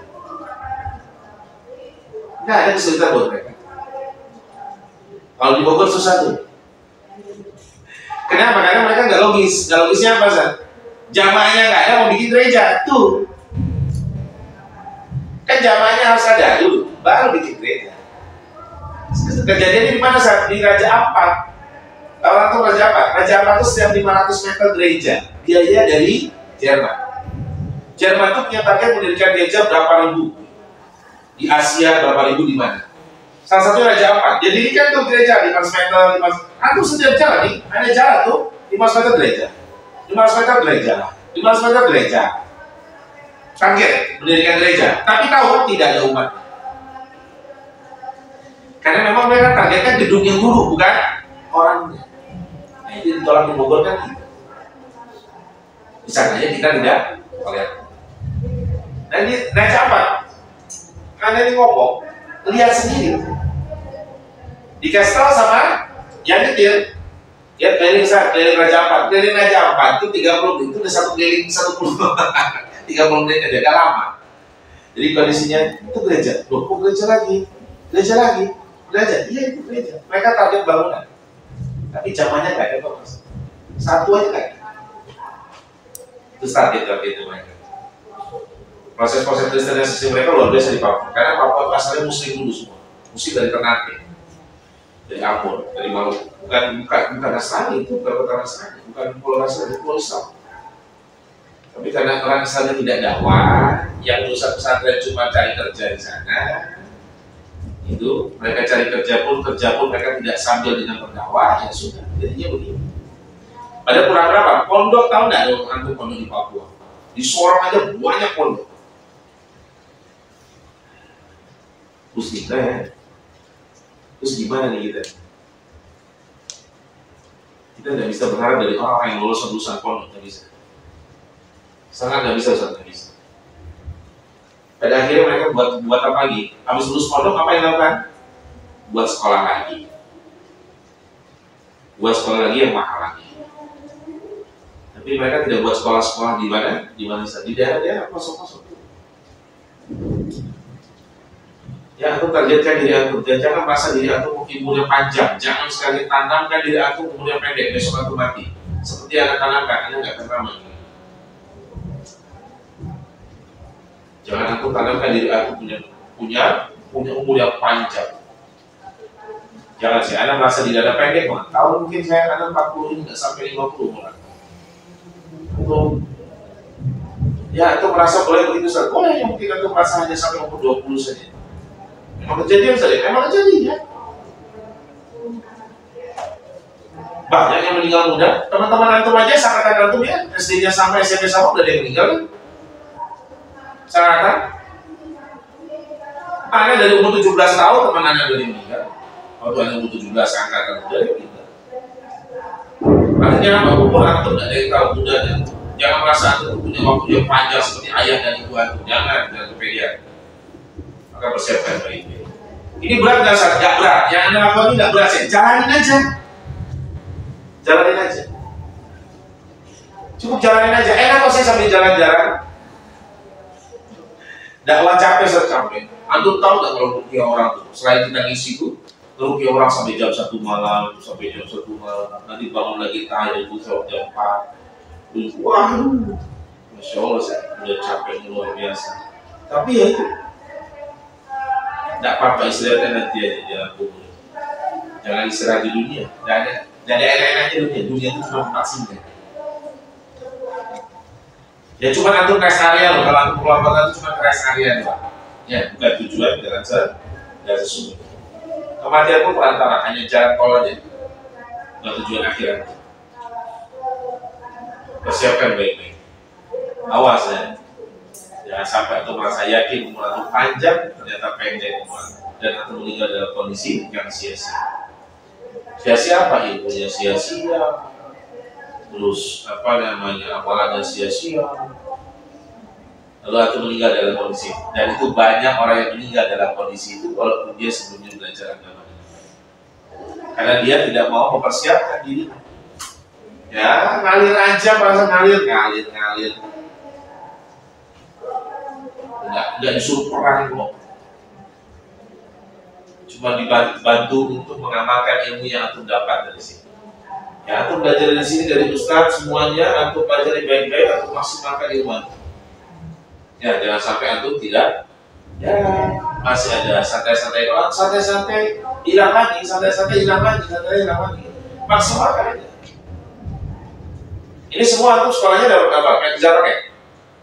Udah selesai semua. Hah? Udah selesai semua. SMA-nya udah selesai kan? Udah enak. Tinggal bekal doang kan nih, bekalnya. Bekal senjata antum nanti. Gak apa-apa saja, antum pahamnya apa nih, aturan aja.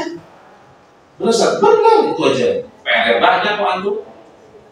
Masyarakat banyak yang butuh mengambil urusan dunia mah ya Allah, ternyata cuma segitu dunia itu. Dapatnya juga segitu doang. Tidak seperti yang dikatakan orang. Ternyata dunia itu betul-betul dalam genggaman. Bahasanya gini saya, Anda tahu nggak antum Anda dapat berapa di Wamena? Di Wamena itu, antum bisa lihat foto Facebook Anda. Sertifikatnya dipegang sama Anda, serah terimanya ada di foto. Anda dapat tanah 70 hektar. Sertifikat langsung SHM kasih Anda. Kenapa Zat? Memang dunia itu cuma gitu doang caranya. Gak susah.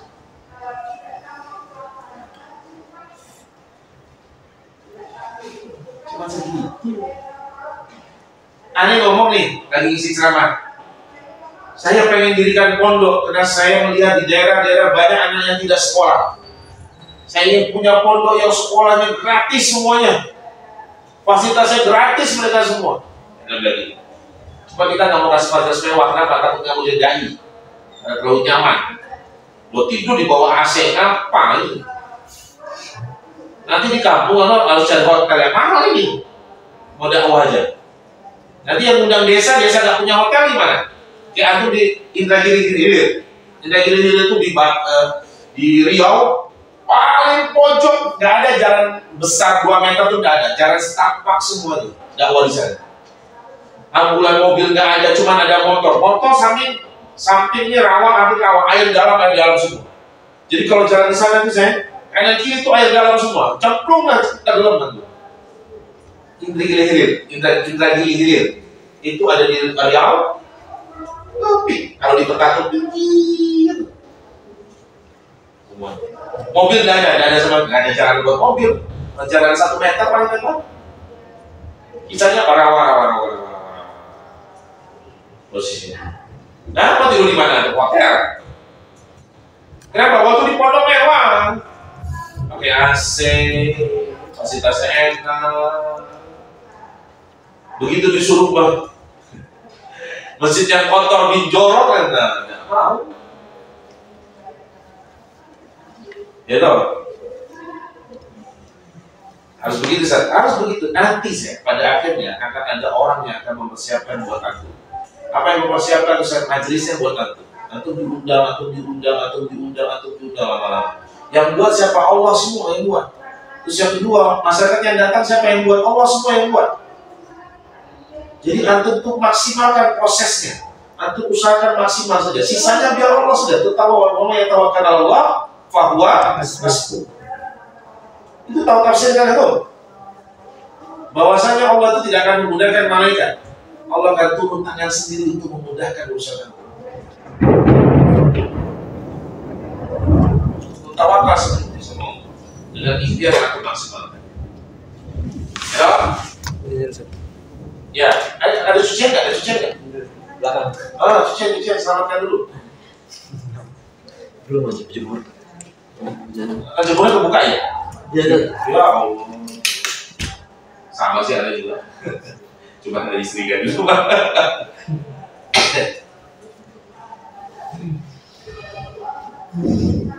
Tahu, paman itu luar biasa tuh, dia berbakti pada orang tua. Beliau punya bisnis namanya logistik, ya, pengiriman barang-barang berat, alat berat. Alat berat yang dikirim sama dia apa? Traktor, beton besar. Itu yang dikirim ke dia ke Kalimantan. Dia jasa pengirimannya. Kaya tuh. Ibunya sakit di Kediri, nggak punya kemampuan untuk keluar dari rumah. Ibunya terus dia datang dari ibunya cuma ngomong begini, Lin, kamu di sini rawat mama. Satu kalimat aja. Kalau orang sudah bertauhid, itu dia tinggalkan urusan dunianya, dia akan maksimalkan urusan akhirat. Maka apa yang dilakukan? Dia tutup perusahaannya, dia panggil kontainer, masukin barang-barang dia semua di rumah itu. Kalau antum pernah tahu, dia bawa kontainer terbuka rumahnya itu, kontainer, masukin semua itu, bawa pulang ke Kediri, dia tinggal di rumah orang tuanya sambil merawat orang tua ibunya karena permintaan itu. Ditinggalkan urusan dunia. Di sana dia jual apa? Di sana untuk cari makan dan cari uang, dia jualan teh. Tahu kan Pak Mani jualan teh? Ya sekarang nih, namanya teh Nusantara, Kampung Jawa. Dia jualan teh 5.000 dulu. Dia jual di sana 3.000 per satu cup di Kediri. Untuk kehidupan dia hanya dari situ saja. Kenapa? Karena dia harus merawat ibunya sampai 1,5 tahun dia rawat ibunya, tidak pernah tinggalkan ibunya, sama kayak saya. Karena saya hasil nasihat daripada saya. Karena saya nasihati, begitu ibunya minta pulang, rawat. Ada bilang, apa yang terjadi sama dia? Dia tinggalkan di bisnisnya di situ, dia rawat ibunya, jualan teh untuk dia bisa makan, tidak membebani orang tua. Nah, posisinya dia rawat 1,5 tahun, meninggallah ibunya. Begitu meninggal ibunya, dia kembali ke sini, dia bangun lagi bisnisnya, sukses bisnisnya. Yang teh yang dia jualan di Kampung Jawa itu, yang dia di Kediri, dia franchise di sini. Satu orang yang mau bisnis kayak dia 7 juta rupiah bayar sama dia, disediakan alatnya sama dia semuanya. Es tehnya dia Kampung Jawa namanya, mampir ke tempatnya. Kantornya ada di sini. Kita bisa ke depan rumahnya beliau. Berkahnya dari mana? Merawat orang tua, berbakti pada orang tua. Dan apa yang Anda dapatkan ini adalah karena hasil berbakti.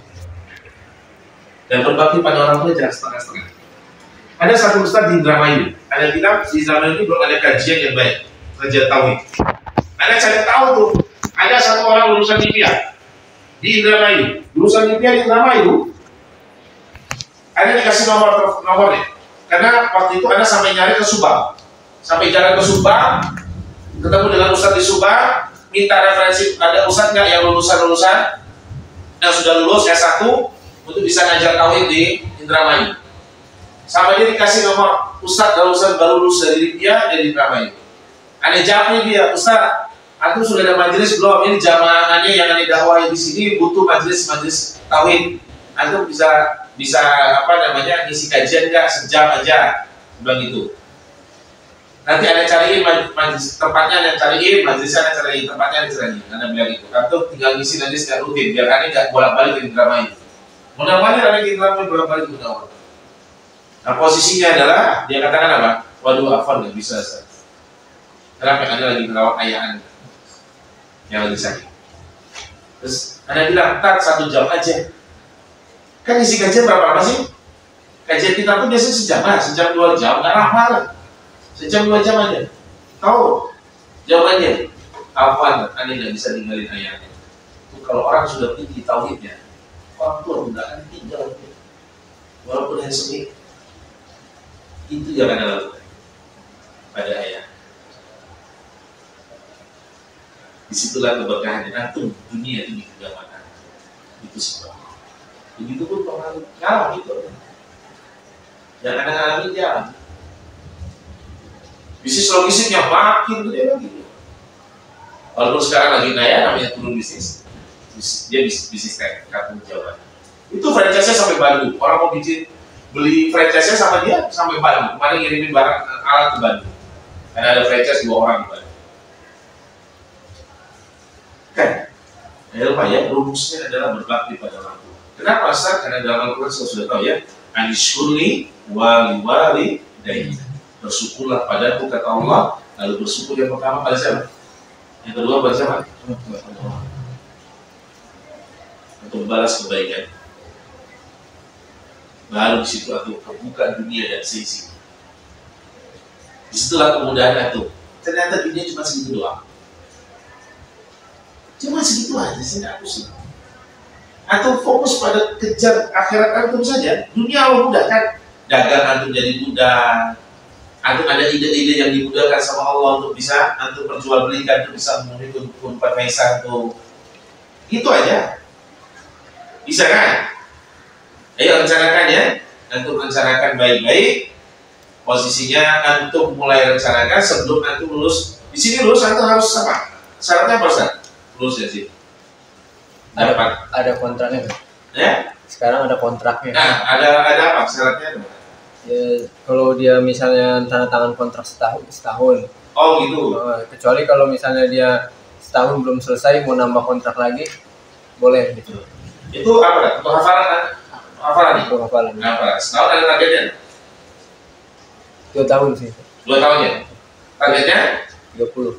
30. Ini udah berapa lama nih? Paling lama siapa? Paling lama nih? Yang kontraknya udah 2 kali? Belum ada? Baru sekarang cuma? Baru ya? Oh, udah putaran ya kan? Itu udah putaran ke berapa ya kan? Di tahun berapa? Udah 5 ya? 30 juz tahun ya? 9 bulan sebenarnya harusnya. Iya 9 bulan 30 juz ya. Jangan terlalu banyak santai. Istirahatnya nanti di alam kubur aja.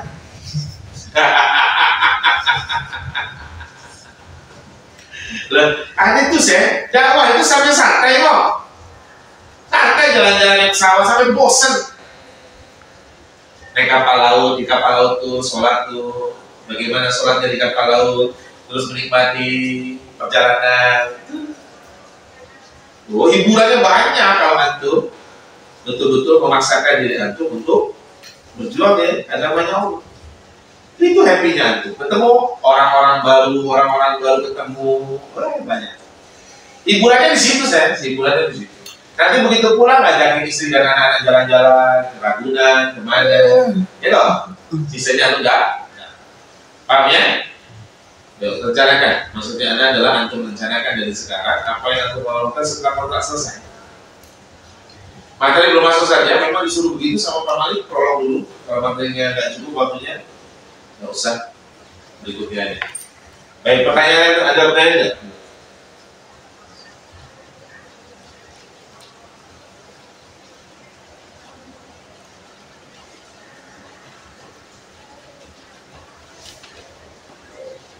Dan berarti tadi ada 3 Set, cabangnya Set. Ya. Sawangan, Cibitung, Bantul. Pesawaran. Cibitung. Bantul, Cepik. Nah, kalau Bantul baru selesai surat menyurat administrasi sama selesai bau sumur. Nah, itu kita nanti akan jadikan pondok. Nanti kalau ada yang harus ada di sini ada program mengabdi, dari sini sudah berhasil dia mau mengabdi, ya bisa mengabdi di pondok-pondok kita. Sawaran, Cibitung, Bantul. Cibitung sih. Cibitung sini ya. Bukan Abu Toha. Nama-nama pondoknya dibeda-bedakan. Iya, dia biar kalau misalkan ada satu masalah di satu, misalkan ada isu misalnya, kita kemarin kan di MI itu diisukan teroris. Makanya kita buat pondok itu namanya beda-beda. Yang sana di Terawat Ibadur Rahman, yang di Bantul namanya Habibullah, yang di mana? Itu namanya Al-Musanna, beda-beda. Administrasi beda. Nah, kita buat cabang. Karena MUI sana MUI itu udah mulai teracuni kan sekarang. Sudah mulai teracuni. Jadi kita dicurigai didatangi Babdi, intelijen datang ke tempat kita, terus MUI datang ke tempat kita. Kita ini terbuka. MUI kita undang, Malaysia kita undang, kalau lagi lulusan santri-santri yang sudah habis, itu kita undang mereka, semua diundang kok datang. Dianggap itulah cerita-cerita terorisme itu. Biasa membuat isunya sih di luar daripada MUI-nya, membuat isunya biasanya orang-orang sekitar. Tapi alhamdulillah kita baik dengan orang sekitar. Kenapa? Karena yang ngasih wakaf tanah itu orang sih, termasuk tokohnya sih. Lihat, itu yang ngasih itu loh. Tahu nggak? Yang ngasih tanahnya 2.500 meter itu ada 1,4 miliar. Yang ngasih itu siapa? Pengusaha. Siapa? Presiden, menteri, pejabat daerah, DPRD. Bukan, yang ngasih siapa? Guru. Seorang guru dia habiskan harta dia untuk dirikan pondok, kasihkan ke saya, itu untuk dirikan pondok. Awalnya dari rumahnya dia, tapi karena sudah ada pondok nyewa rumah, terus dia ada di ceramah di daerah sana, terus ada bilang ada pengen punya tanah wakaf, diwujudkan langsung aja. Semudah itu saja. Memang dunia semudah itu aja, tinggal ngucap aja. Tinggal ucap dapat tanah 2.500 meter pinggir jalan menuju bandara, dan itu tokoh masyarakat situ. Gitu saya. Iya, itu kalau mau minta dunia saya tinggal ucap. Tidak percaya. Coba nanti. Tapi aku mau berkorban dulu, gak bisa tuh gak berkorban dulu. Antum orientasi dunia ya gak akan dikasih sama Allah, kasih cuma cukup aja. Anda dikasih mobil sama orang, Anda dikasih motor sama orang, kirim ke pondok, buat pondok semua. Dikasih mobil soal jual buat bangun aula, mau kasih jual kan gitu aja. Kenapa? Allah tahu kalau kasih ke saya bukan untuk pribadi, makanya dipercayakan Allah. Karena yang diurus umatnya banyak, segitulah Allah kasih. Kalau aku cuma ngurusin istri sama anak ya segitu doang ya sih. Tapi kalau aku ngurusin umat, bahasanya umat se-Indonesia, ya Allah kasih lebih. Saya tanya itu, saya tanya itu dunia itu semua yang Allah jelaskan dalam Quran terbukti semua. Janji Allah semua itu terbukti. Di Anda punya uang 300.000, tinggal 300.000, nggak ada uang lagi. Besok kalau dakwah di Batam, tiket bukan dia, uang bis, ongkos berangkat ke bandara sampai ke tempat 300.000 simpan, aman. Jam 8 malam ibu ada datang. Nah, mama minjem duit dong. Buat apa mah? Buat modal mama mau jualan kue. Ibu ada kan jualan warteg kue gitu, jual makan. Posisinya buat jualan kue. Berapa mah? 300.000. Diminta semua. Buka kasih. Kenapa Anda nggak mikir dan kasih? Karena tahu janjinya Allah. Segitu antum sekuat itu keimanan antum kasih semuanya. Besok berangkat pakai apa? Bodoh amat besok. Terserah Allah. Serius, nggak nego saya dengan orang tua. Nggak, mah 200 aja ya, 100-nya biar buat ongkos besok. Dabli itu kan Dabli 40.000 sampai ke bandara. Nanti sampai sana minta tolong jemput sama orang. 40.000, 50.000 deh. 200.000 aja. Beneran nih, 300 semua kasih. Dompet, uang habis tuh. Kosong. Jam 8 malam. Aku percaya nggak? Jam 9 malam, teman Anda yang nggak pernah Anda ketemu selama setahun, itu datang bertamu. Coba, orang bertamu jam 9 malam. Bertamu itu jam 9 malam. Datang ke mana nih? Assalamualaikum, waalaikumsalam. Siapa ini malam-malam? Ternyata si Riri teman waktu dulu kerja di perusahaan sebelumnya lama, nggak pernah ketemu. Assalamualaikum Ustaz, Masya Allah, antum nih susah banget ketemu antum, Anda pengen banget ngobrol-ngobrol sama antum, pengen ngobrol sama antum nih nggak bisa nih, akhirnya Anda datang ke rumah nih, gitu sih. Datang ke rumah, iya nih besok Anda mau berangkat ke Batam. Ya Allah, nggak bisa lagi nih kita ngobrol katanya. Ya apa nanti dia pulang dari Batam ya kita ngobrol. Ya udah tak, Anda pamit sebentar ya. Nanti balik lagi. Nanti jangan kunci itu rumahnya. Dia keluar. Ternyata keluar itu dia ngambil ATM. Duit. Dia datang lagi, masuk lagi ke rumah. Assalamualaikum. Ya kan, Afwan nih, aneh kepengen dapat pahala antum. Karena aneh tahu dakwah antum, aneh pengen dapat pahala antum. Aneh mau titip nih, ini uang tolong dipakai biar aneh dapat pahala sekalian. Karena dompet kosong, nggak pakai, nggak pakai, jadi aneh langsung terima.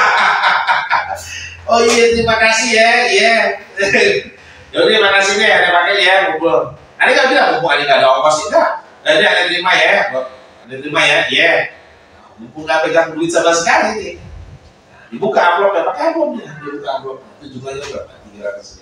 Persis ya, kasih orang. Segitu keimanan. Iman itu diuji sih.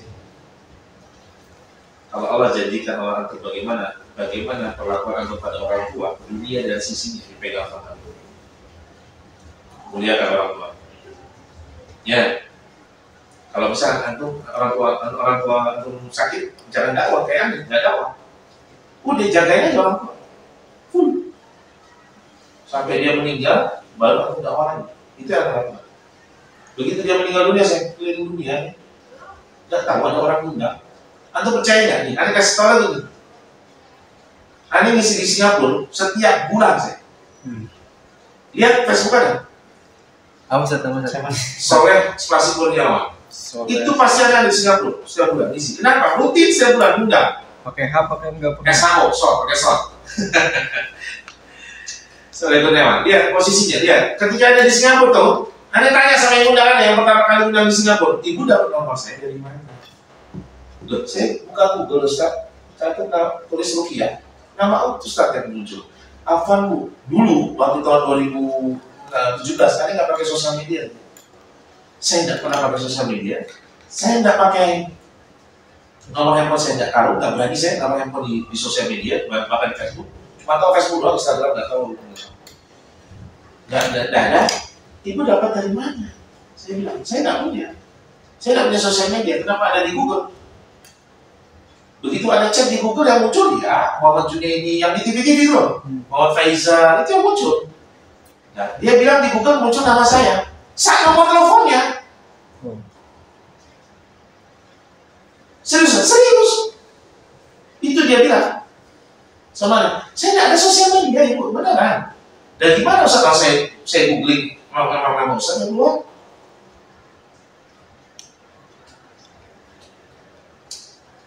Janji Allah itu selama itu memuliakan orang tua.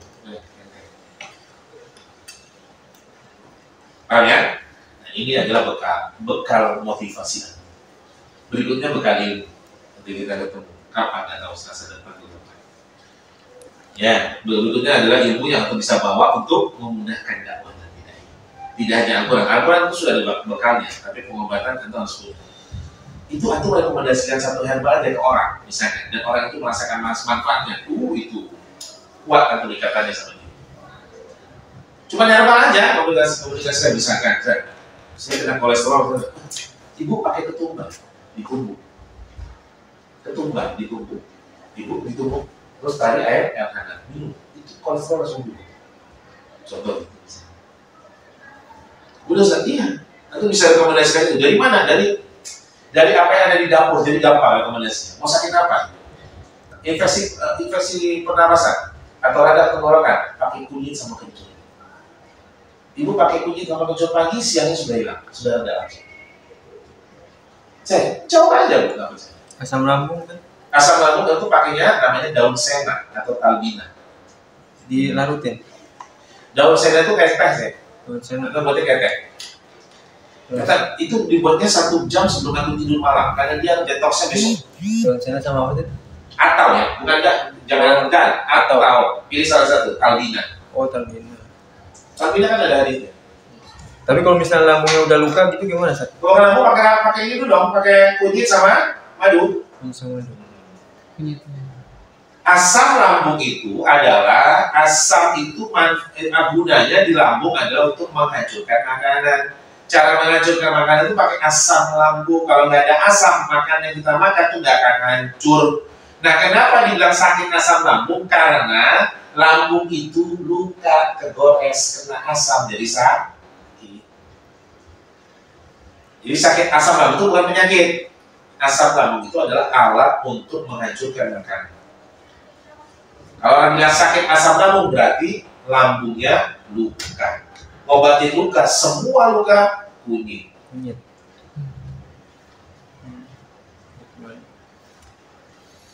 Ya, kondisinya. Jadi kondisinya itu luka luar, luka dalam pakai kunyit, baik luar maupun dalam. Minum dia, melihat. Karena salah satu dia manfaat yang paling cepat adalah memperbaiki sel yang rusak. Itu juga radang tenggorokan. Atau pernah ada nggak? Ya kalau panas tuh turun.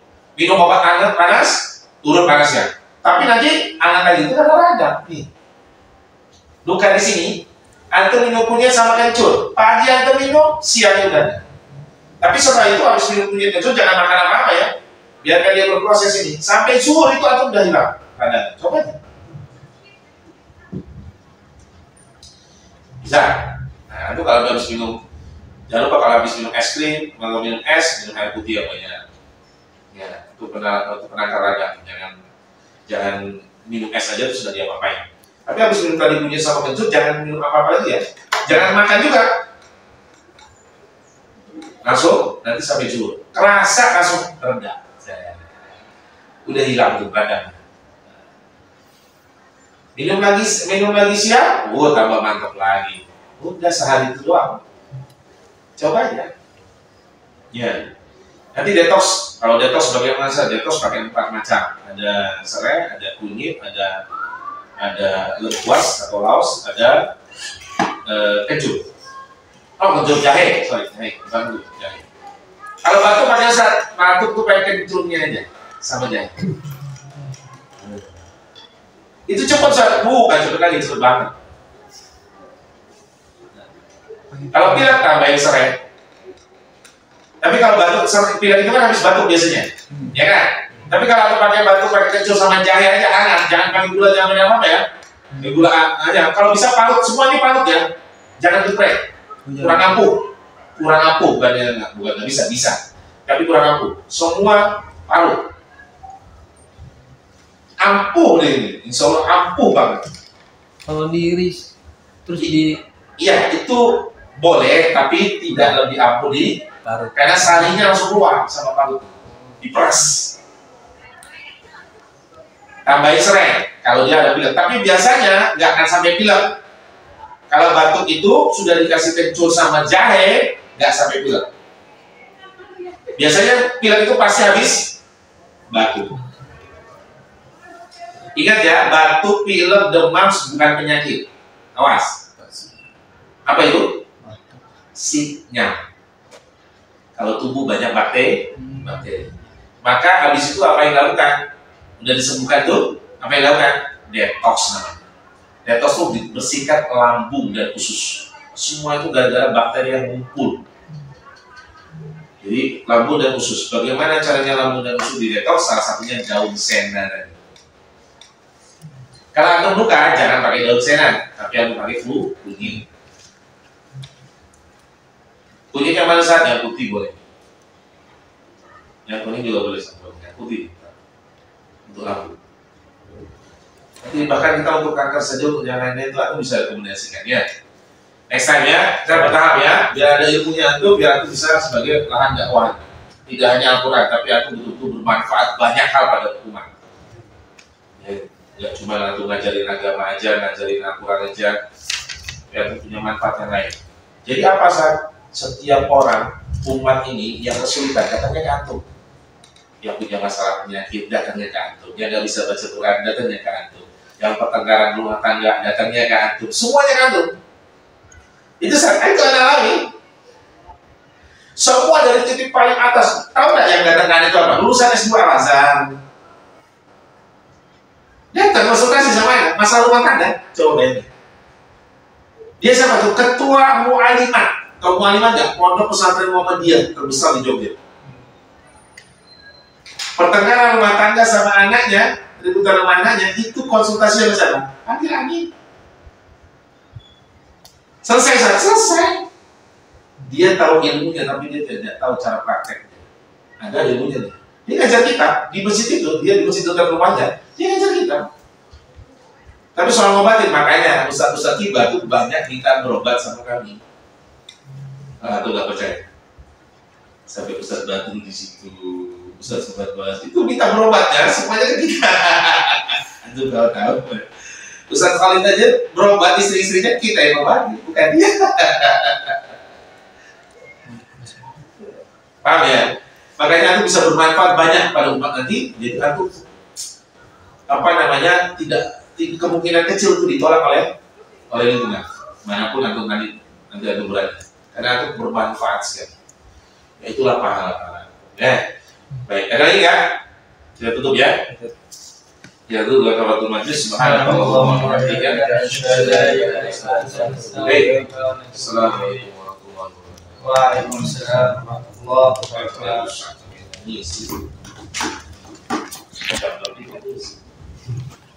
Rusak.